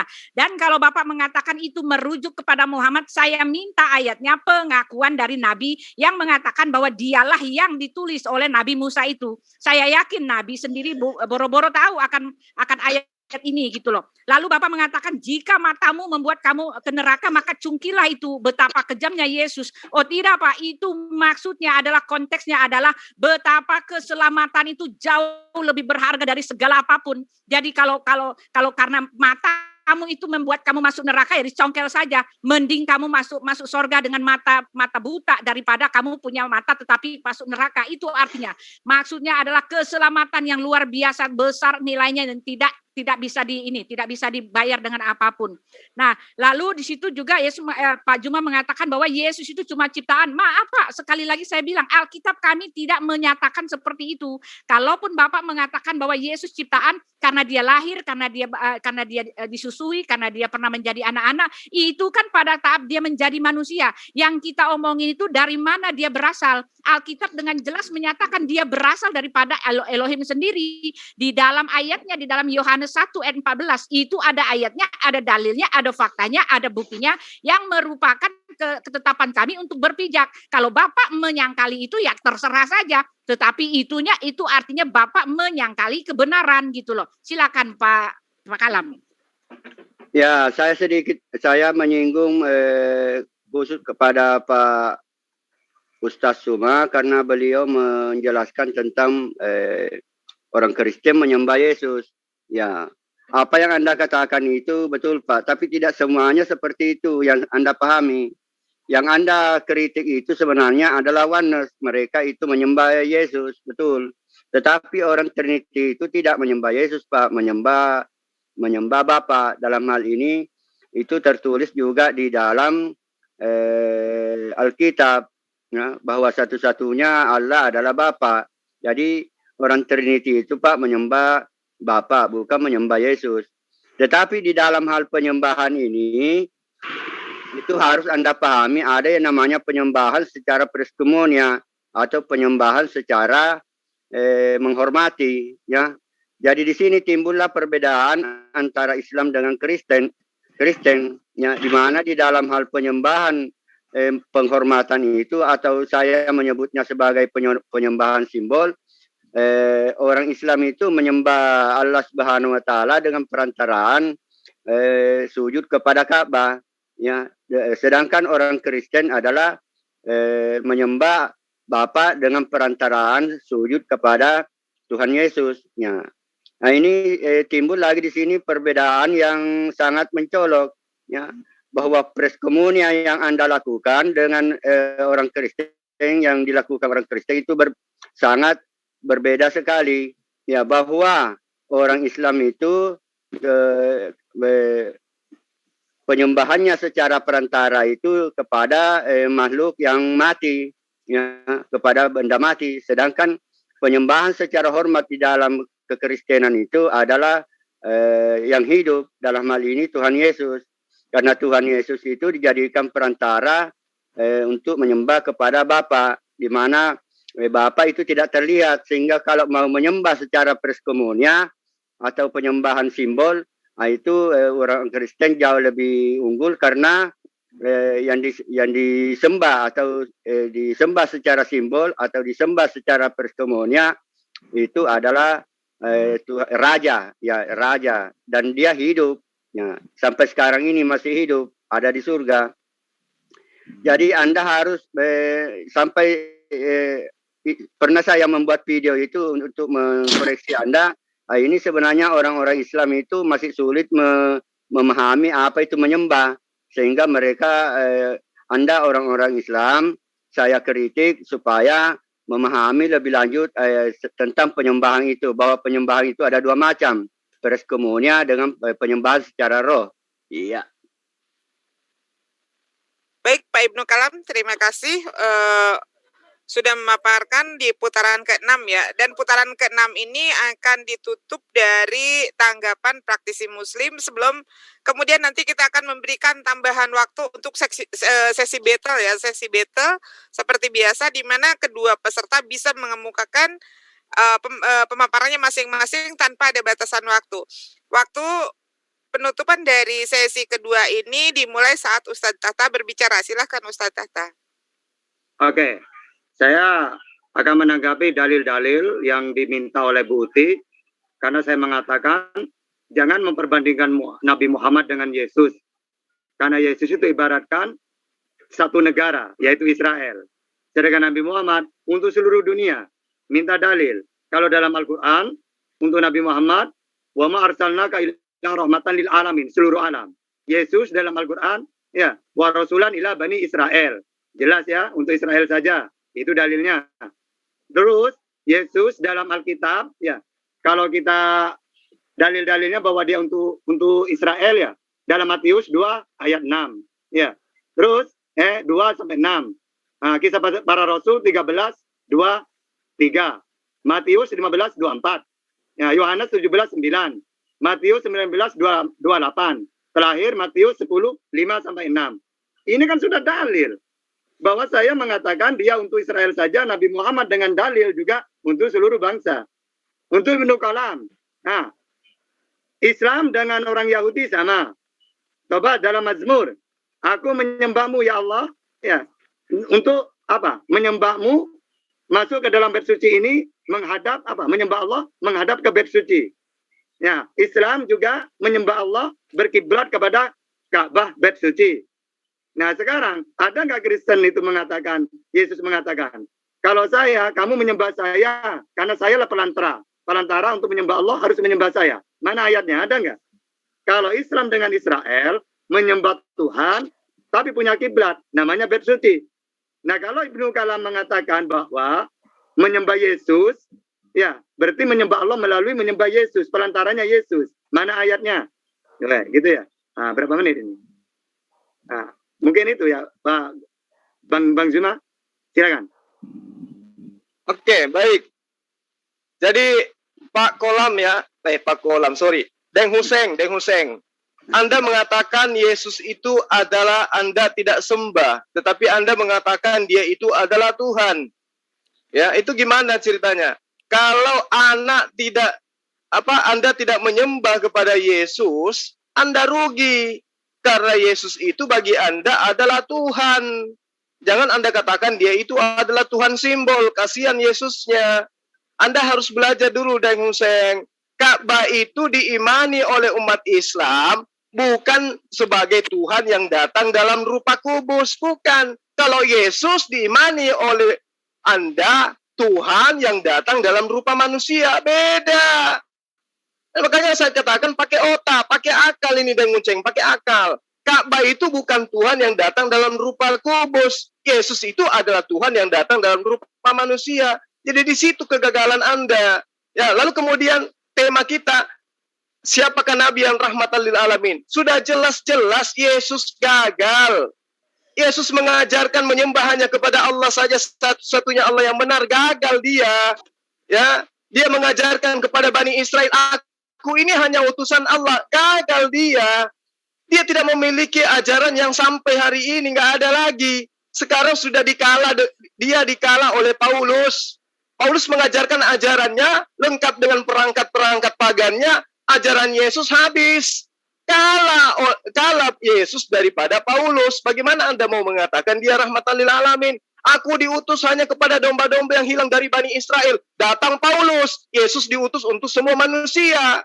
Coba, ya. Yesus mengatakan, aku tidak dapat berbuat apa-apa dari diriku. Tapi orang Kristen muncul. Tidak, kamu itu adalah Tuhan juga. Kamu itu adalah sang pencipta alam semesta. Jadi, Yesus itu kalah dari semua ajaran, dari semua aspek. Dia mengajarkan dirinya manusia, mengajarkan dirinya nabi, mengajarkan dirinya utusan. Kristen datang menghancurkan semua ajaran Yesus dengan mengatakan Yesus itu Tuhan, Yesus itu firman datang dalam rupa manusia. Yesus itu kalah dari kalian. Tak ada bapaknya Yesus dibanding kalian. Yesus pengikutnya cuma 12, itu pun satu berkhianat. Kalian pengikutnya miliaran, kalah.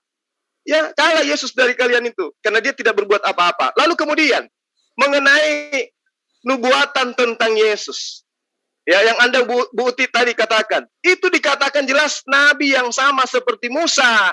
Apakah Yesus itu sama seperti Musa? Jago perang. Coba. Membawa manusia jahiliyah, membebaskan manusia dari perbudakan kejahiliaan. Apakah Yesus pernah membebaskan Bani Israel? Tidak. Musa membebaskan Bani Israel. Muhammad SAW membebaskan Mekah dari perbudakan Quraisy. Udah, selesai. Lalu kemudian di dalam Ulangan 18 ayat 22 dikatakan, apabila seorang nabi berkata demi nama Tuhan dan perkataannya itu tidak terjadi dan tidak sampai, maka itulah perkataan yang tidak diperkenankan Tuhan. dengan terlalu berani Nabi itu telah mengatakannya, maka jangan gentar padanya. Nah, peringatan dari kitab Ulangan 18 ayat 20 ini ternyata menimpa Yesus.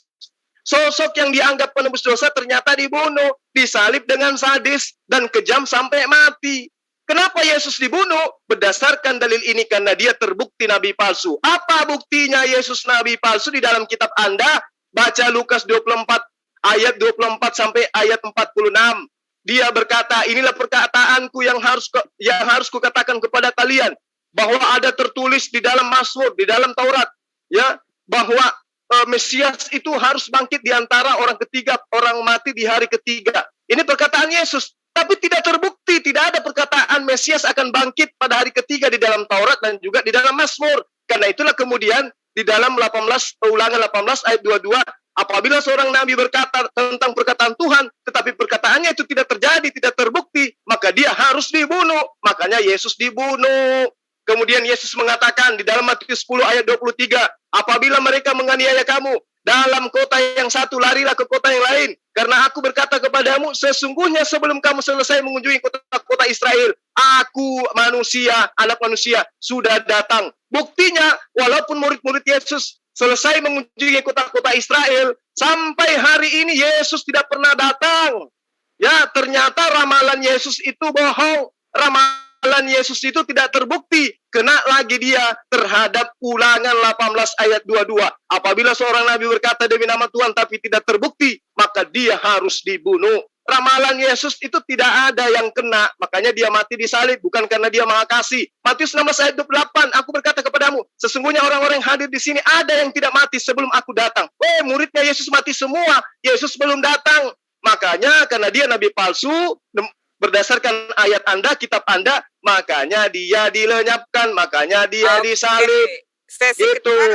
Sesi kedua sudah ditutup dengan pemaparan dari Bang Zuma yang sangat luar biasa ya. Nah, sekarang sesi ketiga ini adalah sesi yang ditunggu-tunggu oleh para netizen ya. Di mana sesi ketiga ini adalah beta tanpa menggunakan waktu. Jadi kedua peserta bisa langsung menanggapi saat mereka berbicara juga tidak apa-apa ya. Oh, nggak bisa, nggak jalan itu. Enggak apa-apa ini aja, kayak gini aja, tambah waktu aja, nggak bisa, nggak jalan. Berarti itu sesi kedua. Nggak apa-apa, Bu. Kemarin juga ibu bicara seperti itu. Jadi aturannya memang ini adalah nggak didengar orang, ngapain juga gitu. Nggak apa-apa. Sesi ketiga adalah sesi battle. Maksudnya begini, Bu, tidak langsung menutup pembicaraan orang lagi berbicara. Saat orang itu berbicara bisa menanggapi langsung tanpa diikat oleh waktu.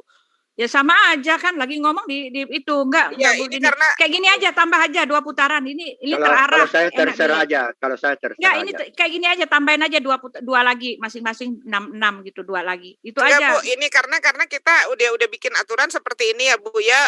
Rule-nya udah tadi sesi pertama itu adalah opening statement, kedua itu adalah sesi tanya jawab, dan yang ketiga adalah sesi battle, di mana sesi battle ini kita akan berikan waktu 30 menit kedua peserta. Silakan memaparkan pemaparannya tanpa ada batasan waktu. Nah, seperti itu umpamanya Ibu Uti berbicara 10 detik namun akan disanggah oleh Ustadz Tahta, itu bisa ya, kita perbolehkan. Begitu ya. Tolong Bang Valen waktunya penambahan waktu untuk sesi ketiga 30 menit, cukup 30 menit saja karena kita nanti akan lanjut dengan tim yang lain. Silakan Bang Valen, mulai aja itunya, timernya. Bentar saya set dulu timernya ya. Sabar. Oke. 30 menit. Ya, ini tadi Zuma ya, sekarang saya ya. Saya kalau ini ya, kalau betul. itu Sesi ketiga dibuka sama Bu Uti ya. Sebentar Bu, kita bicara Bu Uti nanti saat timer mulai berjalan. Ya, ini tadi ya Pak siapa Pak Tahta nggak ngasih ayat. Belum Bu, bentar ya. Ini lagi dihitung dulu waktunya. Waktu akan berjalan saat Ibu Uti mulai berbicara. Silakan Ibu Uti. Ya, Pak Tahta bilang katanya Islam menyembah bait Allah karena ada itu hanya simbol ya tadi ya bilang. Tetapi terus kamu menyamakannya dengan bangsa Israel yang menyembah ke bait Allah.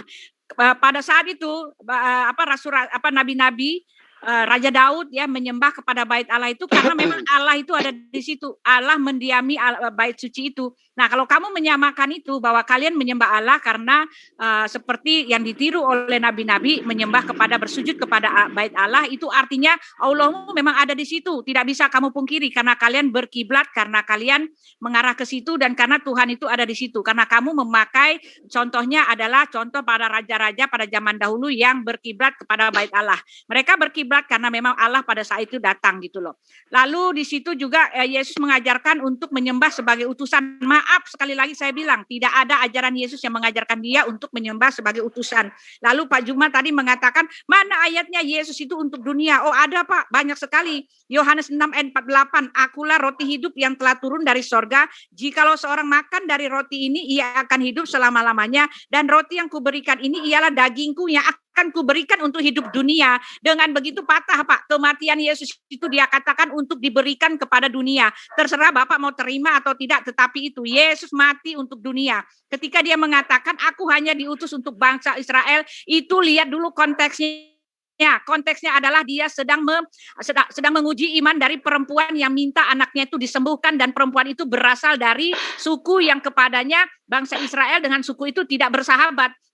Jadi dengan kata lain Yesus mengatakan aku ini hanya untuk sukuku, dengan maksud untuk mencobai iman wanita itu gitu loh. Tetapi maaf ya Pak, yang Bapak mengatakan bahwa Yesus itu hanya untuk Israel, maaf, karena Yesus itu mengatakan karena begitu besar kasih Allah akan dunia ini sehingga dia mengaruniakan anaknya yang tunggal supaya barang siapa yang percaya kepadanya tidak binasa seperti melainkan beroleh hidup yang kekal. Kasih Allah akan dunia ya. Banyak sekali pernyataan bahwa kasihnya itu diberikan untuk dunia. Itulah dia. Lalu nubuatan tentang Yesus kata Bapak yang tidak digenapi yang bukan Yesus. Maaf Pak, kalau saya tanya tadi, kalau Muhammad itu yang dimaksud, tolong tunjukkan ayatnya pengakuan Muhammad bahwa dialah yang dimaksudkan oleh Musa.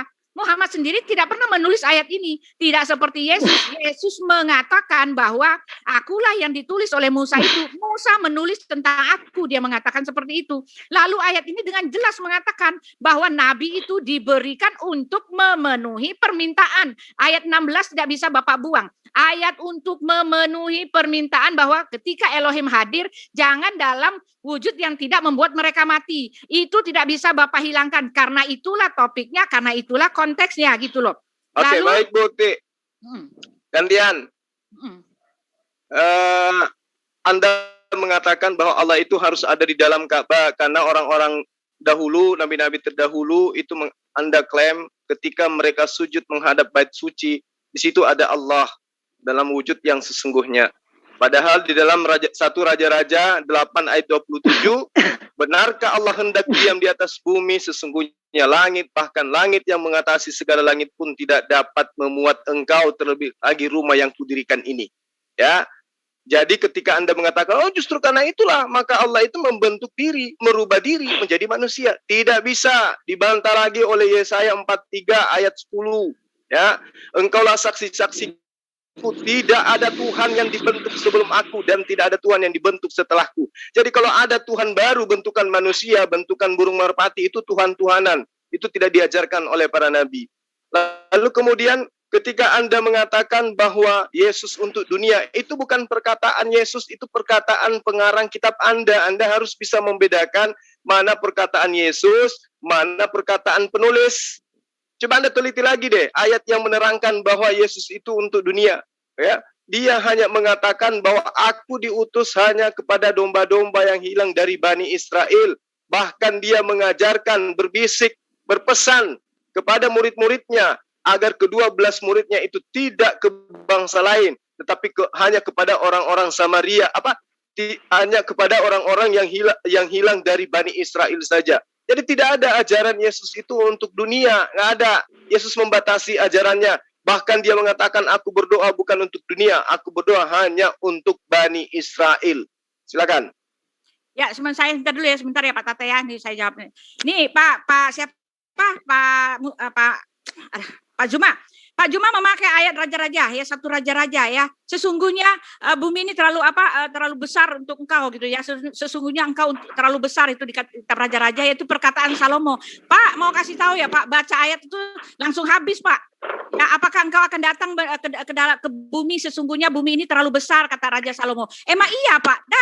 Datang itu Tuhan, Pak. Baca Pak ayatnya, Pak. Dia datang bahkan 2 kali, Pak. Jadi patah semua apa yang Bapak omongin. Dia datang tinggal di bait suci yang dibangun oleh Salomo itu bahkan 2 kali. Makanya ketika orang-orang itu berdoa menghadap bait suci, karena pada waktu itu konteksnya adalah Allah itu ada di situ, tinggal di situ. Nah, kalau kalian menghadap kepada Ka'bah, itu artinya Tuhan kalian itu tinggal di Ka'bah. Disitulah dia gitu loh. Gak bisa Bapak bandingkan dengan ayat kami, karena ketika mereka datang ke Bait Allah memang ada di situ. Bapak cuma comot-comot ayat. Yesaya 43 ayat 10 itu tidak ada ya Tuhan yang dibentuk yang selain yang juru selamat dan penebus. Baca lagi ayatnya. Tidak ada lain yang sama seperti penebus dan juru selamat yang menyerahkan darahnya. Dia mengatakan, aku akan memberikan manusia sebagai ganti nyawamu. Itu perkataan di dalam Yesaya 43. Konteksnya dia akan menjadi penebus, dia akan menjadi juru selamat, dan tidak ada yang lain seperti dia, gitu loh. Itu yang harus Bapak ketahui. Dan perkataan Bapak yang mengatakan itu bukan perkataan Yesus ketika Yesus mengatakan, aku, darahku, dagingku bukan untuk dunia. Maaf Pak, kalau Bapak mengatakan itu bukan perkataan Yesus, saya mau nanya, apakah betul perkataan Muhammad 100% itu berasal daripada Tuhan? Apakah betul itu berasal dari Allah? Siapa buktinya gitu Pak? Siapa orangnya yang mencatatnya? Tidak ada. Sedangkan ini dicatat oleh Yohanes. Yohanes itu mencatat di depan orang banyak. Yohanes itu adalah saksi mata Yesus. Yohanes itu hidup bersama dengan Yesus. Kalau Bapak mau bilang ini bukan perkataan Yesus, ya itu Bapak harus kembali lagi ke kitab Bapak. Bagaimana mungkin Bapak mengatakan semua yang ada di Quran itu adalah perkataan Allah Subhanahu wa taala, sedangkan kejadiannya tidak sama dengan pembuatan Alkitab seperti di Alkitab kami. Alkitab kami itu penuh dengan pembuktian. Alkitab kami itu penuh dengan fakta-fakta. Alkitab kami itu yang menulisnya adalah pelaku peristiwa, tercatat dalam sejarah. Orangnya ada. Enggak. Itu asumsi Ibu aja, asumsi. Tidak. Lukas nggak pernah ketemu Yesus. Kapan ketemu Yesus dengan Lukas? Nah, sekarang ya, ini enggak usah. Ini Ibu harus bertanggungjawabkan. Kitab kami penuh bukti-bukti, kitab kami penuh kebenaran. Buktikan dulu kepada kita, Lukas kapan bertemu dengan Yesus? Jangan Lukas, Muhammad dengan Allah. Allah itu gaib. Ya. Sekarang saya tanya, Lukas kapan bertemu dengan Yesus? Nah, sekarang Lukas kapan bertemu dengan Yesus? Ketika Yesus ada pada saat itu dia masih kecil. Tetapi yang Bapak ingat, dia bersama-sama dengan narasumber. Dia hanyalah seorang penulis dan narasumbernya itu adalah para rasul.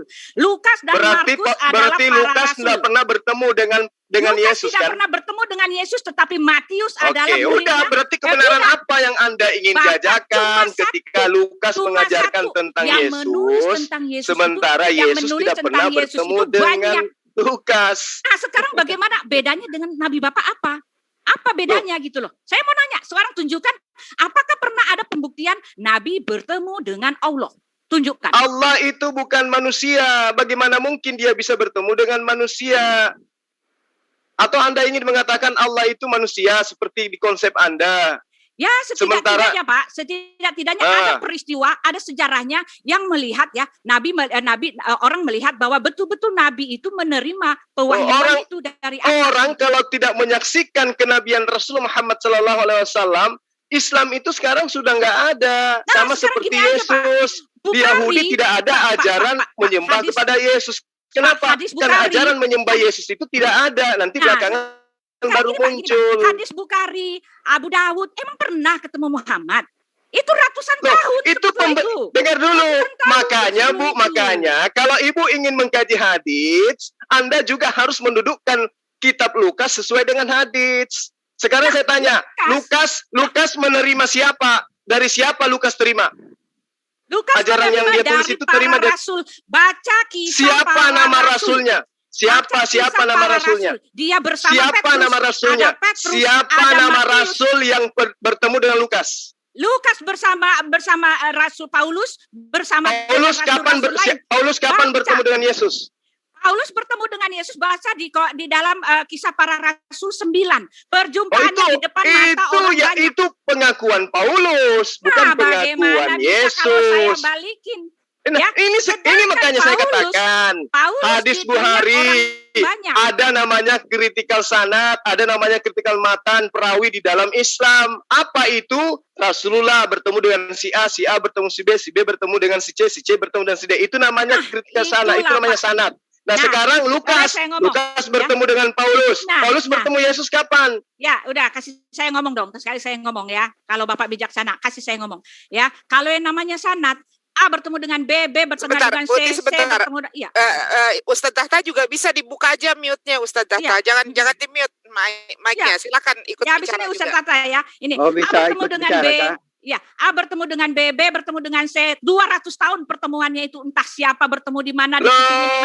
Dengerin dulu. Mereka penulis Lukas si A, si B, si C daripada satu sumber langsung, tidak satu, kedua, dua, ketiga, tiga, keempat, ratusan tahun. Iya, Yesus bertemu dengan Paulusnya di mana? Di mana Yesus bertemu dengan Paulus, baca Kisah Para Rasul 9. Ada buktinya. Sebelum Paulus itu Yesus terangkat ke langit, dia nanti datang kedua kalinya kapan? Maksudnya? Kan Yesus datang berapa kali ke dunia? Yesus datang berapa kali ke dunia? Loh, kemarin pertama dong. Kapan datang kedua kalinya kapan? Yesus sebelum dia nih ya, sebelum dia naik ke sorga, dia mengatakan, aku menyertai kamu sampai akhir zaman. Dia ada menurunkan rohnya, roh kudusnya turun. Oh enggak, itu ajaran dari sebelah. Oh, menyertai itu ajaran Yesus menyertai murid-muridnya yang asli, bukan Kristen. Itu perkataan Yesus menyertai kamu sampai akhir menyertai zaman. Siapa? Menyertai itu siapa? Dalam konteks pergilah, jadikanlah semua bangsa murid. Terus tanda-tanda ini akan menyertai orang yang percaya. Apakah tanda-tanda itu menyertai Ibu? Oh, itu kan konteksnya untuk para rasul. Ya, dan para rasul. Orang yang percaya, orang yang percaya. Pergilah ke seluruh dunia. Orang yang percaya akan memiliki tanda-tanda. Ibu sudah memiliki tanda-tanda itu, betul? Paulus memiliki tanda itu. Saya tidak tanya Paulus, Ibu. Kalau Paulus itu nubuatannya tentang rasul-rasul palsu, nabi-nabi palsu itu mampu melakukan mujizat. Nabi ya, kriteria nabi palsu, dia tidak punya tanda. Ya, segala nabi, jadi diutus itu dia semua dikasih tanda. Karena itulah materai dari Tuhan, materai Kalau Paulus ilahi. Apa tandanya? Tanda Paulus, dia memiliki mujizat ilahi. Dia bagaimana dengan orang-orang yang Yesus katakan, waspadalah kepada nabi-nabi palsu yang mampu melakukan mujizat. Kena enggak sama Paulus? Waspadalah dengan nabi-nabi palsu, ya. Waspadalah dengan nabi-nabi palsu. Di situ dikatakan apa? Yang yang tidak melakukan kehendak Bapa. Kehendak sekarang atas kehendak siapa Paulus itu? Atas kehendak siapa Paulus mengajarkan menyembah Yesus? Tar dulu, kehendak Bapa itu adalah orang yang percaya bahwa Yesus adalah Tuhan dan Yesus akan membantu. Di mana Bapa mengajarkan? Di mana Bapa mengajarkan bahwa Yesus itu adalah Tuhan? Dulu, ya, silakan. Ya. Ayo, Pak Deng Huseng, coba tunjuk dalil di mana Yesus diperuntukkan untuk seluruh bangsa. Nah, tadi dia bilang dunia masih nggak terima, itu masalah penerimaan. Itu bukan ajaran Yesus itu. Aduh, maaf, itu perkataan Yesus. Berarti Yesus bohong karena dia mengatakan aku diutus hanya kepada domba-domba yang hilang dari Bani Israel. Konteksnya, bro, ada konteksnya. Yang Bapak ambil itu salah semua. Konteksnya ada. Yesus mengatakan aku diutus hanya kepada domba-domba yang hilang dari Bani Israel. Ya, itu untuk perempuan Kanaan. Karena dia sedang tidak banyak dalil yang mengatakan itu. Memang dia hanya diutus hanya kepada domba-domba yang hilang dari Bani Israel. Kasih tahu, ketika Yesus belum mati di salib, dia belum mencurahkan darahnya. Memang itu dia asumsi. Itu asumsi, nggak ada itu. Nggak ada itu Yesus mati di salib, nggak ada.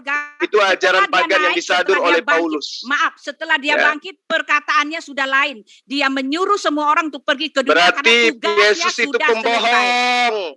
Karena dia katakan dirinya hanya untuk Bani Israel. Itu terserah. Mau terima enggak. Itu makanya itu fakta. Anda membatalkan ajaran Yesus. Sorry. Enggak seperti itu. Sudah Gimana ceritanya sorry, saya bacakan dalil. Saya baca lagi ya. Ya, bagaimana? Yang kuberikan ini ialah dagingku yang akan kuberikan untuk hidup dunia. Ayo jawab, maksudnya apa untuk hidup dunia? Jawab aja buat saya. Bagaimana Yesus mengatakan seperti itu? Jawab, Pak. Nah, itu bukan ajaran Yesus, karena ajaran Yesus itu perkataan Yesus Yohanes 6 ayat 48. Bagaimana? Nah, kalau itu Anda katakan sebagai ajaran Yesus, berarti Yesus bohong karena dia mengatakan aku berdoa untuk Bani Israel, bukan untuk dunia aku berdoa, tetapi hanya untuk mereka. Kalau Bapak mau tahu kebenaran, Kalau Bapak mau tahu kebenaran, ya dengerin kata saya. Ini kata Alkitab. Oh, Tapi justru kalau menolak, ibu mau tahu silakan. kebenaran, dengarkan perkataan saya karena saya mengajarkan ajaran Yesus. Nah, sekarang Pak, sekarang. Kata bagaimana- Yesus, aku berdoa untuk mereka Bani Israel. Dia berdoa dalam kapasitasnya Mana manusia. perkataannya Yesus untuk Kristen, untuk Deng Huseng, orang Makassar? Ada. Nih, dengar Pak ya. Bapak dengar saya ya. Bapak mengatakan kalau gitu Yesus bohong gitu kan. Kalau Yesus bohong, kalau dia diutus untuk dunia. Maaf Pak, saya mau tanya. Bapak nggak bisa kan jawab pertanyaan saya. Sama sekali tidak bisa jawab. Utusan Apa mana yang memberikan hidup yang kekal? Tunjukin kalau Rasul Bapak begitu. Yang mempunyai kerajaan sorga. Yang memegang Loh, kan saya sudah bacakan ayatnya tadi. Ali Imran ayat 31. Siapa yang mengikuti aku maka dia akan memperoleh pengampunan dan kasih sayang Allah. Kenapa tidak? Itu dalilnya. Petunjuk jalan, petunjuk. Maaf. Nah, sekarang mana dalilnya? Siapa yang menyembah aku maka dia akan masuk ke dalam surga. Mana dalilnya siapa yang menyembah aku akan masuk ke dalam surga? Kebodohan dari Pak Zulkifli. Justru Anda yang ingin membodohi orang. Pak Zulkifli Anda yang ingin membodohi orang yang berakal. Yesus mengajarkan menyembah kepada Allah. Anda malah mengajarkan menyembah kepada Yesus. Sila Pak Kalam. Anda yang ingin membodohi. Masa Yesus disembah yang adalah manusia? Yang saya kritik itu perkataannya Pak Ustaz mengatakan Yesus itu bohong. Loh, ya, itu tidak buktinya bohong, dia Pak. mengatakan. Sekarang saya tanya kepada Pak Kalam, benar enggak Yesus pernah mengatakan bahwa aku berdoa untuk Bani Israel bukan untuk dunia aku berdoa? Pernah enggak Yesus mengatakan begitu? Aku diutus hanya kepada domba-domba yang hilang dari Bani Israel. Pernah enggak Yesus Sudah mengatakan dibilang itu ayatnya ya. Nih, aku buka ya. Kalau nggak percaya, mana itu ayatnya berapa? Mari kita buka konteksnya. Kalau nggak percaya, mari kita buka konteksnya. Matius berapa itu? Iya, silakan. Matius berapa lu? Matius 12 ya. Baca ya. Baca konteksnya. Jangan ini. Saya mau tanya ini konteks apa sih? Yesus ngomong kayak gitu, Pak. Cerita, Pak. Ceritanya dalam peristiwa apa? Yesus datang sebagai Bani Israel sebagai juru selamat bagi mereka, sebagai juru selamat bagi mereka. Kenapa Yesus ngomong kayak gitu? Kenapa gitu? Saya mau tahu ceritanya gimana. Semua ayat Alkitab itu dia kontekstual Pak, nggak bisa asal comot. Saya mau tanya masalahnya apa? Kenapa sampai Yesus ngomong kayak gitu? Dia diutus kepada Bani Israel khusus kepada dalam rangka apa? Dalam rangka menyelamatkan Bani Israel yang meninggalkan hukum Taurat. Saya bertanya konteksnya apa Pak? Konteksnya menyelamatkan Bani Israel dari ajaran sesat. Nah, terus sekarang mana tunjukkan dalilnya untuk Kristen? Ada nggak? Ada dalilnya. Ada dalilnya. Nggak bisa ngasih konteksnya itu ceritanya dalam apa? Saya kan sudah menjelaskan Yesus diutus untuk mengajarkan Bani Israel kembali kepada hukum Taurat. Makanya dia katakan, jangan kamu mengira aku datang untuk meniadakan hukum Taurat. Kalau berbicara hukum Taurat itu berbicara bangsa apa, Bu Uti? Tanya aku jawab dulu. Ini saya sedang jawab. Kalau Yesus datang tidak untuk meniadakan hukum Taurat, dia berbicara konteksnya untuk siapa? Pak, nih ya, kalau Bapak mau mengalihkan ya udah orang-orang dengar. Saya tidak mengalihkan, ini fakta. Bapak Yesus jawab, yang menyeru, jangan kamu menyangka aku datang untuk meniadakan hukum Taurat. Nah, kalau dia berbicara mengenai hukum Taurat, berarti dia berbicara bangsa mana? Habis ini Bapak jawab ya, konteksnya apa? Kalau tidak bisa jawab, tandanya memang semuanya bohong ya. Nah sekarang justru Anda yang bohong. Yesus mengatakan, aku datang hanya untuk domba-domba dari Bani Israel. Konteksnya tunjukin dulu, itu dalam cerita apa? Tahu nggak? Nggak tahu kan? Bisa para Yesus ngomong kayak gitu. Nah kan saya sudah ajarkan tadi. Istirahat dulu. Saya sudah ajarkan. Nggak tahu apa. Bahkan sampai sekarang Anda tidak bisa menunjukkan bahwa keselamatan itu adalah ketika manusia menyembah Yesus. Mana bukti dalilnya? Nggak bisa temukan kan? Nggak ada kan? Jawab dulu. Memakai dalil yang nggak tahu konteksnya itu ngawur. Asbabun nuzul, asbabun nurut loh maksudnya. Maksudnya yang seperti asbabun nuzul, asbabun nurut ya.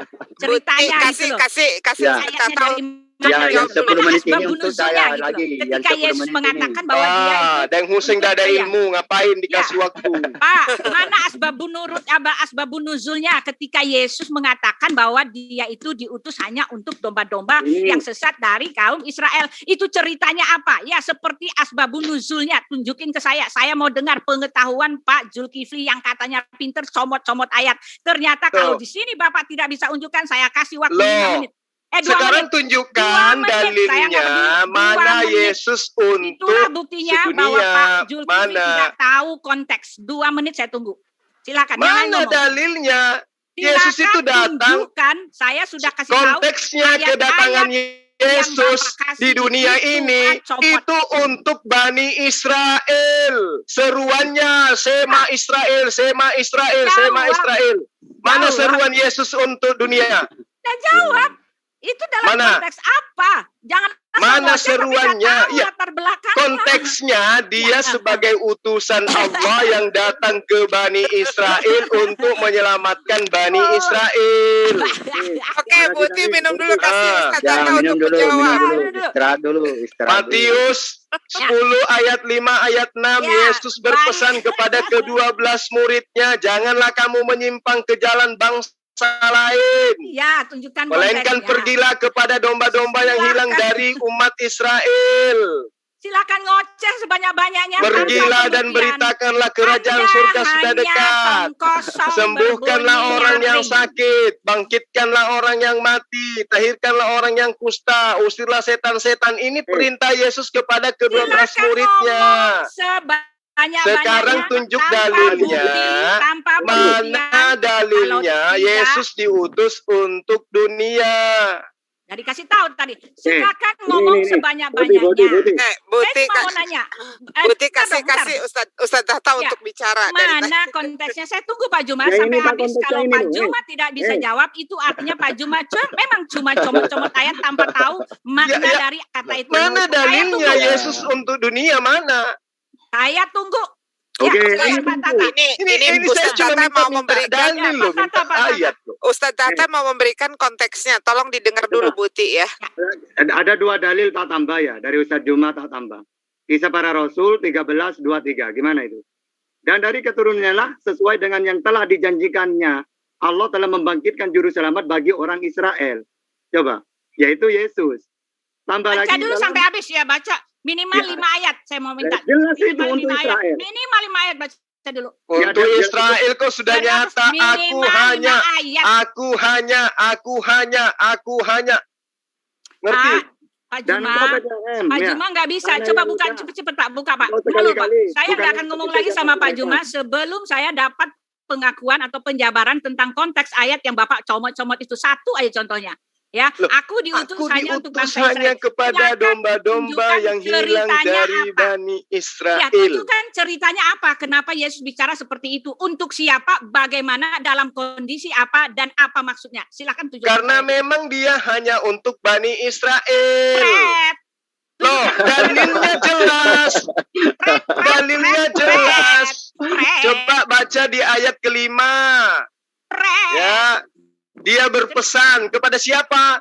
Di Kepada mana? siapa Yesus Dalam berpesan? kondisi apa? Kenapa dia ngomong begitu? Itu perkataan Kepada untuk siapa dia siapa? berpesan? Dan di mana Dia dia? berpesan kepada Tunjukkan.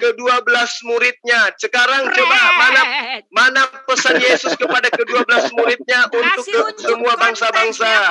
Pak E kasih unjuk konteksnya Pak E. Pak E kasih unjuk konteksnya. Ya. Aku nggak mau terima yang lain. Nanti Silakan. yang dihakimi siapa Buti? Menurut Buka Pak E, buka Pak E Juma, buka ayat Alkitabnya cepet, tunjukin ke saya Ya. minimal 1 Loh, pasal. sudah Selesai. dibacakan dalilnya Matius 15 itu comot ayat Pak E, itu comot ayat itu dalam cerita. Oh, apa? jadi saya mau disuruh baca satu kitab itu. Ya daripada malu nggak bisa jawab. Silakan. Loh, justru ibu yang malu. Mana satu ayat aja Yesus untuk dunia. Enggak lah. Mana? Kalau mana itu ayatnya? Ini ayatnya ya. Suka, Mana suka, ayatnya? Ini ayatnya ya.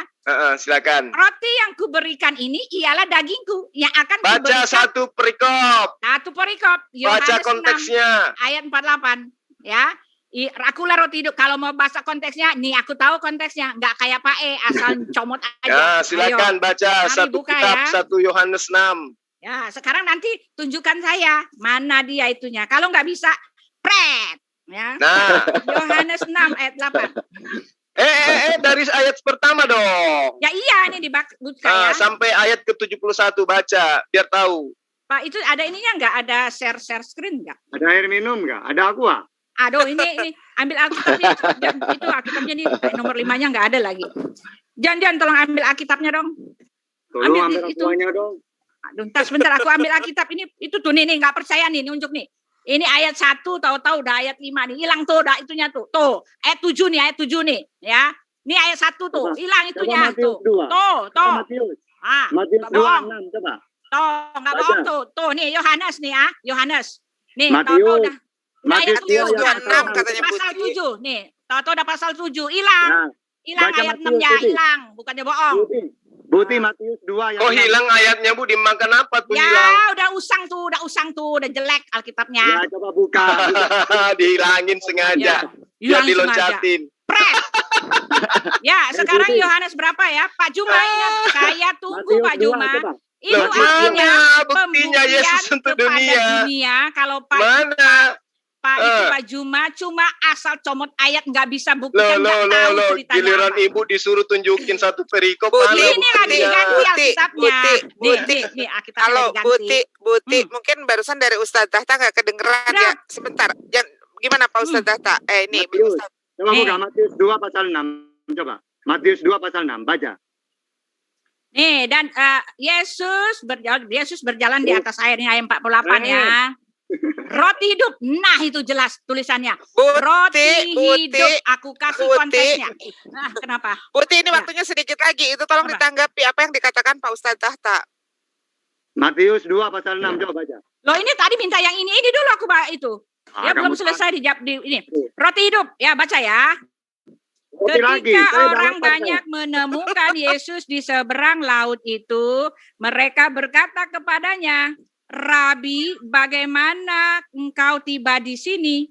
Yesus menjawab mereka, aku berkata kepadamu, sesungguhnya kamu mencari aku, bukan karena kamu telah melihat tanda-tanda, melainkan karena kamu telah makan roti itu dan roti kamu lagi. kenyang. Keluarnya Nah, mana? konteksnya apa? Yesus Roti dicari oleh murid-muridnya. Itu konteksnya apa di atasnya? Karena pada Terus? saat itu Yesus sudah memberikan makan 5.000 orang. Itu saya Terus tahu mana konteksnya, untuk oke? dunia? Ya. Aku diutus Bekerjalah untuk bukan dunia mana? untuk dengerin dulu. Bekerjalah Lah itu tadi ayatnya 46. Kalau mau tanya ini dia ayat 46. Ya, ini udah saya tulis. Akulah roti hidup yang telah turun dari sorga. Jikalau roti hidup turun dari surga loh. Jikalau seorang makan dari roti ini, ia akan hidup selama-lamanya. Nah itu. Hidup selama-lamanya itu artinya hidup kekal masuk sorga. Dan roti yang kuberikan ini ialah dagingku yang akan kuberikan untuk dunia. Untuk hidup dunia. Itu sudah ada. Nah sekarang saya sudah kasih konteksnya. Tahu nggak? Aku kasih konteksnya. Konteksnya dia bicara tentang roti karena pada saat itu Yesus baru saja memberi makan 5.000 orang. Lalu setelah mereka sudah tidak ada makanan, mereka sudah ragu lagi akan kekuasaan Yesus. Itu konteksnya. Aku tahu. Bagaimana aku tahu ceritanya Yesus untuk dunia, sementara darah Yesus hanya 3 liter. Dagingnya Yesus hanya 10 kilo. Gak cukup dibagi-bagi, Buti. Aduh, gimana sih Buti ini? Darah Yesus itu tidak cukup, cuma 3 liter, dagingnya cuma 10 kilo, 20 kilo paling. Kayak mana untuk dunia? 23. Ya. 22. Oh, 20 kilo. 21. 20, 16, 10, 9, 8, 7, 6, 5, 4, 3, 4, sudah mulai sakit. 2, habis. Ya, ntar. Ayo aku tunggu cepat Pak Juma. Cepat Mister Juma Pak ya, cepat Pak ya. Ayo. Mana dalilnya untuk dunia, Bu? 58, 53. Dalilnya mana? Udah dikasih tahu itu 51, 50, apa 59. Itu roti hidup turun dari surga? Kenapa enggak coto Makassar yang tumpah dari surga? Biar Teh Hussein makan coto. 37. Ya, enak kalau coto. Iya, daripada roti hidup. 32. Takut saya lihat ada roti yang hidup. 27. Beli roti dong, Bu. rotinya Dua, empat, hidup. dua, tiga. Waduh, orang ada tulis mereknya Dua, dari dua. roti. Roti ini dari surga. Ya, Pak Jumat tidak jangan, bisa jangan. menjawab. Ibu Itu Uti saja. tidak bisa Ngomong kayak menunjukkan apa, silakan. dalilnya. Pak Yesus Jumat, diutus ya, untuk seluruh dunia. Sorry, ini Tamat. dia. Oke. Alkitab ada. Oke, terima kasih ya. Ya, Alkitab ada. 30 menit sesi ketiga sudah Roti berakhir. hidup. Di sini saya sebagai moderator juga teman-teman yang ada di room chat ini juga netizen yang ada di live chat, kita harus menilai secara objektif ya dari semua ini. Di sini saya akan membacakan Matius 15 ayat 24 yang tadi disampaikan oleh Bang Zuma. Jawab Yesus, aku diutus hanya kepada domba-domba yang hilang dari umat Israel. Kemudian di ayat 25-nya, tetapi perempuan itu yang menurut Ibu Uti ya, ini kesimpulannya. Tetapi perempuan itu mendekat dan menyembah dia sambil berkata, Tuhan tolonglah aku. Lalu di ayat ke-26-nya, tetapi Yesus menjawab, tidak patut mengambil roti yang disediakan bagi anak-anak yang melemparkannya kepada anjing. Nah, jadi nggak ngerti. bukan Bu Uti, jadi kita di sini harus objektif bahwa Yesus sudah mengatakan Bu Dini, moderator nggak boleh Bukan, kasih itu ini- dong. ini Objektif saya- menurut Ibu Dini. Loh, Udah bukan. selesai. bukan Sudah saya selesai Bu Dini. Objektif menurut Ibu Dini. Ibu Uti, Dini melakukan pembelaan. bukan Udah melakukan selesai. pembelaan, bukan Close. pembelaan. Ya, Di case sini close, saya saya pergi. Saya Oke, leave. silahkan. Sudah case close. Jadi nggak usah, Oke, nggak boleh. silahkan, Nggak ada karena di ceritanya. sini saya Nggak ada akan ceritanya menyampaikan moderator hasil kalau mau dari teman diskusi saya. hari ini. Hasil dari Nggak ada diskusi ceritanya, saya masa harus menyampaikan. begitu? Ibu Uti jangan takut, karena saya juga akan menyampaikan apa yang Ibu Uti katakan. Kembali, saya akan menyampaikan hasil dari diskusi malam ini. Tolong jangan disangka dulu Bu Uti ya, karena saya tidak lagi berdebat dengan Ibu Uti. Di sini Bang Zuma mengatakan bahwa di Matius 15 ayat 24, bukan pembelaan Ibu Uti lah, selalu begitu. Ya Punya iya Jadi dong. lagi Umi. Di sini Punya aku lagi. Bang Zuma Sudah, mengatakan Terserah, Matius Bu. 15 ayat 24, jawab Bu Yesus, Dini, Bu aku Dini. diutus hanya Terserah untuk orang yang menilai, kan Bu domba-domba Dini yang yang hilang ngomong. dari umat Terserah Israel. orang yang menilai. Bu Uti mengatakan di ayat ke-25-nya, tetapi Wah, Yesus ini mah. itu Bu Uti juga mengatakan di ayat ke-25, tetapi perempuan Samaria itu mendekat dan menyembah dia dan berkata, Tuhan tolonglah aku. Kemudian di ayat ke-26-nya, tetapi Yesus menjawab, tidak patut mengambil roti yang disediakan bagi Nah, anak-anak itu dia. yang melemparkannya kepada anjing. Nah, itu dia. Tidak Rotinya patut. dimakan rotinya. Tidak patut. Tuh Yesus kan? mengatakan, ayat ke-28-nya, Nggak, maka sudah. Yesus menjawab dan berkata kepadanya, hai ibu, besar imanmu, maka jadilah kepadamu seperti yang aku kehendaki. Ini hanya untuk Nah. wanita Samaria yang meminta. Ini meminta kan kepada artinya satu. Ibu Dini Oke. melakukan pembelaan. Maaf, Bukan semua melakukan orang pembelaan, dengar. saya Ngapain hanya dibahas? menyimpulkan. Semua sudah Ya. clear. Menyimpulkan tidak seperti Ini ini. mute dulu. Memberi Pipi asumsi mute dulu, ini si sendiri. Buti nih. Mute dulu. Masa debat lagi sama Bu Dini? Udah selesai Bu Mute Dini. dulu, Ayo. mute dulu. Ini Legowo. Ayo Bu Dini, legowo. Jadi nanti saya tema moderator. berikutnya roti hidup PS Tuhan Saya mau- mati. Ya, silakan nanti kita itu lagi Pak Juma. Enggak usah Bu Dini dia lagi panas, dia enggak terima. Aku tahu Bu Dini enggak terima dia. Dia Bukan. melakukan pembelaan. Bukan melakukan pembelaan, saya moderator menyampaikan hasil dari diskusi malam Ya. ini. Justru Anda Masa itu hasilnya yang begini? mendebat. Hasilnya banyak Bu yang tadi. Iya, makanya Bisa ini yang lain kesimpulannya. Karena kamu itu selalu mendebat. Ini Bang Valen tolong mute dulu. Hargain saya moderator ya, saya menyampaikan hasil dari diskusi malam ini. Dan perlu saya sampaikan juga. Oh ya udah Ya. Bu.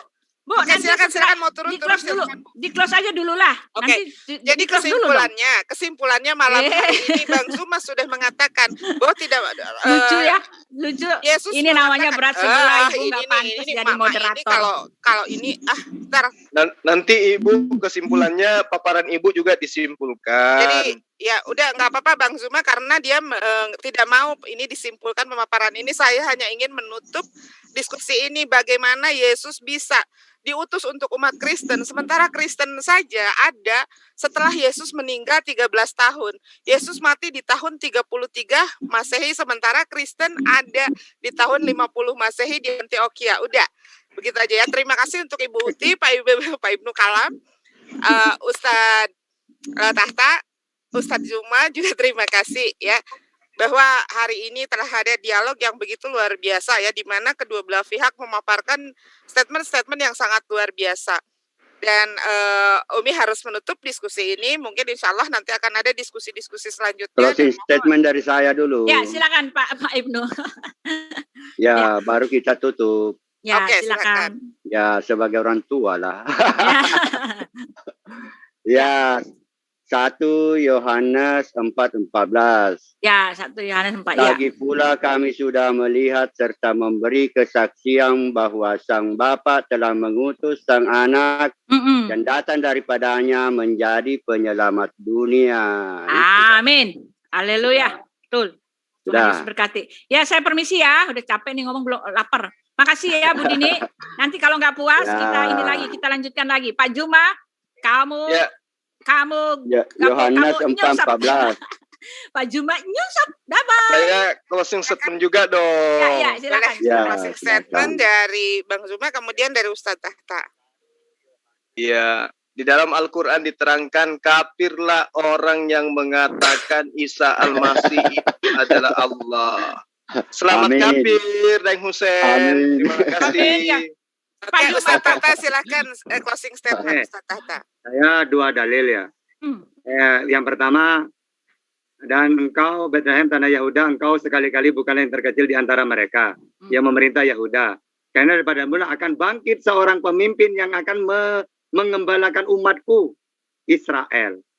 Kisah Para Rasul 13:23. Dan Dia masih nggak puas. Allah telah membangkitkan Pak, juru itu mah selamat. bukan closing statement. Ya ilau loh. Ya udah aku leave lah. Masih Iya, jadi aja nggak semuanya puas. Ayo kita untuk lanjut Israel. lagi. Ya, kalau nggak puas. Kan saya mulai closing statement seperti itu, jadi yang lain ikut yang tidak apa-apa. Ya Adil udah lah. coba. Ya, Iya, terus ya. itu coba, inti ya. sudah ya. Jadi jelas Adil. rahmat itu kalau Yesus untuk Israel itu pun gagal. Nabi Muhammad untuk seluruh bangsa berhasil. Ibadah-ibadahnya ada tuntunannya. Kristen mengaku umatnya Yesus, mana tuntunannya? Kalau kami sholat, zakat, hakimi sholat, wahatu Ini mah zakat. dia debat lagi ya udah ya.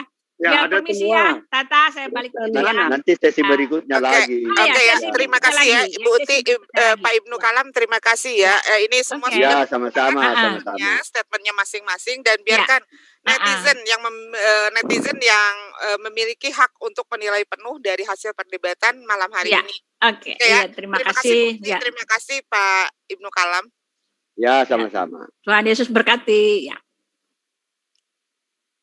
Tuhannya Yesus memberkati. Ya, Tuhannya Yesus kan Bapa. Iya, berarti Bapak yang memberkati ya Pak ya. Ya. Silakan.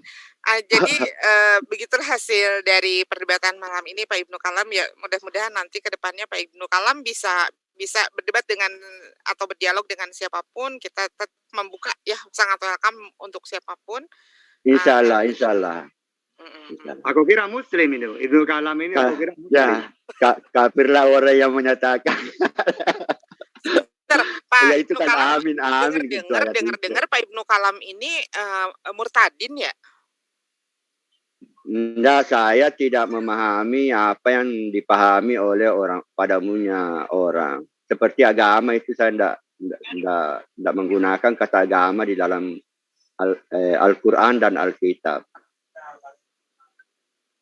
Jadi sebetulnya memang Pak Ibnu Kalam ini terlahir dari Kristen, karena kan sekarang yang lagi rame sekarang bahwa Pak Ibnu Kalam ini seorang murtadin yang menjadi kebanggaan apologet Kristen gitu loh. Benar Pak Ibnu Kalam ini seorang murtadin? Iya, saya tidak memahami murtadin itu seperti yang Anda pahami. Berarti harus sama Ya. Ustadz Tata nih. Ya, karena Iya. begini, pengetahuan saya tentang murtad itu ada. Pak Kolam, orang Ya, yang murtadin itu jadi sasaran saya itu. Ya, silakan. silakan. Spesialis Nanti- murtadin ya. Ya, nanti tugasnya itu tak suruh bertanya itu sudah tentang Al-Quran Ya. dari awal sampai akhir itu. Karena pasti tidak paham Quran. Yang namanya murtadin itu pasti tidak paham Quran itu. Makanya tugasnya nanti tak suruh bertanya selamanya. Saya kadang-kadang maklumi saja itu. Kan biasa saya masuk itu di channelnya Pak Yusuf Manubulu. Saya tanya kan sewaktu kamu di Islam itu apa itu Tuhan, setelah di Kristen siapa itu Tuhan. Ternyata ya saya maklumi saja bahwa mereka itu tidak paham agama. Bahkan ada yang Buddha itu juga tidak paham siapa itu Tuhan di dalam agama Buddha. Kan ada Buddha pindah ke Kristen. Saya tes itu ilmunya tentang Tuhan di Buddha, dia tidak tahu. Malah itulah sebabnya saya ingatkan bahwa jangan sampai kau murtad, malah masih neraka di Kristen. Misalnya masuk ke Kristen masih tetap masuk neraka karena keliru memahami tentang Tuhan di Kristen. Nah itu. Hasilnya Pak Kolam Kuasa itu apa sih? Kristen apa Islamnya? Saya seimbangkan karena saya tidak membenci kedua-duanya. Saya Ya, suka ya. Memang tidak ada yang benci ini. Dialog itu tidak ada yang benci. Kita harus pakai berdalil itu. Ya. Saya pelajari Alkitab ternyata didukung oleh Al-Quran. Al-Quran tidak menyalah-nyalahkan Alkitab. Nah iya, makanya nanti apa yang kamu kuasai, apa Alkitabnya atau Al-Qurannya, tinggal pilih nanti. Ya, saya bisa Dua-duanya. memilih surga saya. Mau ke mana saja bisa masuk surga. Kalau saya ke Kristen bisa masuk surga, ke Islam bisa masuk surga. Loh, kok bisa? Dari dalil Ya, karena keduanya saya tahu. Nah iya, Saya tahu. kok bisa? Makanya keunggulannya sama saya itu yang memilih ke surga saja. Mau ke surganya Nabi Muhammad bisa, mau ke surganya tuh. Tetapi harus diterapkan itu ayat Al-Quran yang mengatakan Oke, saya mau nanya. Kalau dalam Kristen masuk surga itu harus menyembah siapa? Mentuhankan siapa? Iya, harus menyembah Allah. Satu-satunya Allah yang benar adalah Bapa. Itu kan tertulis di Alkitab. Terus Yesus itu? Tuhan, Raja. Tuhan Dia Raja. hanya Raja. Iya, Raja. Berarti Istilah bukan Tuhan. dia. Iya, Raja di situ sebenarnya. Iya, bukan Tuhan berarti. Iya. Ah. Kita saja, bahasa kita saja itu yang mengatakan Tuhan seharusnya diterjemahkan menjadi Raja di situ di Alkitab. Berarti kalau Mbak Ibnu Kalam masuk Kristen tetap masuk surga? Ya, tetap masuk surga. Nah, Pak, kalau pakai ayat yang mana itu? Bahwa masuk surga itu mentuhankan. Iya, bukan orang yang seru-seru Tuhan Yesus yang masuk surga, tapi siapa yang melaksanakan perintah Bapa. Tapi memang standar moralnya itu tinggi kalau di Alkitab dibanding dengan Al-Quran. Karena misalnya memandang wanita dan mengingkatnya sudah bersinah di dalam hati, sedangkan di Al-Quran itu nanti berhubungan seks baru bersinah. Adapun bersinah mata misalnya bisa gugur dengan wudu. Jadi wudu itu menghapus dosa sinar mata. Ya begitu. Nah ya coba saya kasih dalil yang jelas. Bahwa Kristen itu masuk surga kalau mentuhankan Yesus misalnya. Ada nggak? Iya tidak ada memang. Karena di Alkitab itu sebenarnya harus diterjemahkan Yesus itu sebagai Raja. Raja itu kan disembah juga.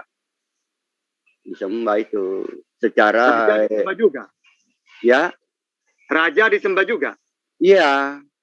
Disembah dalam pengertian orang memang misalnya hormat kepada raja atau sujud kepada orang-orang dulu kan sujud kepada raja. Iya berarti kan bukan menyembah. Sama ya, makanya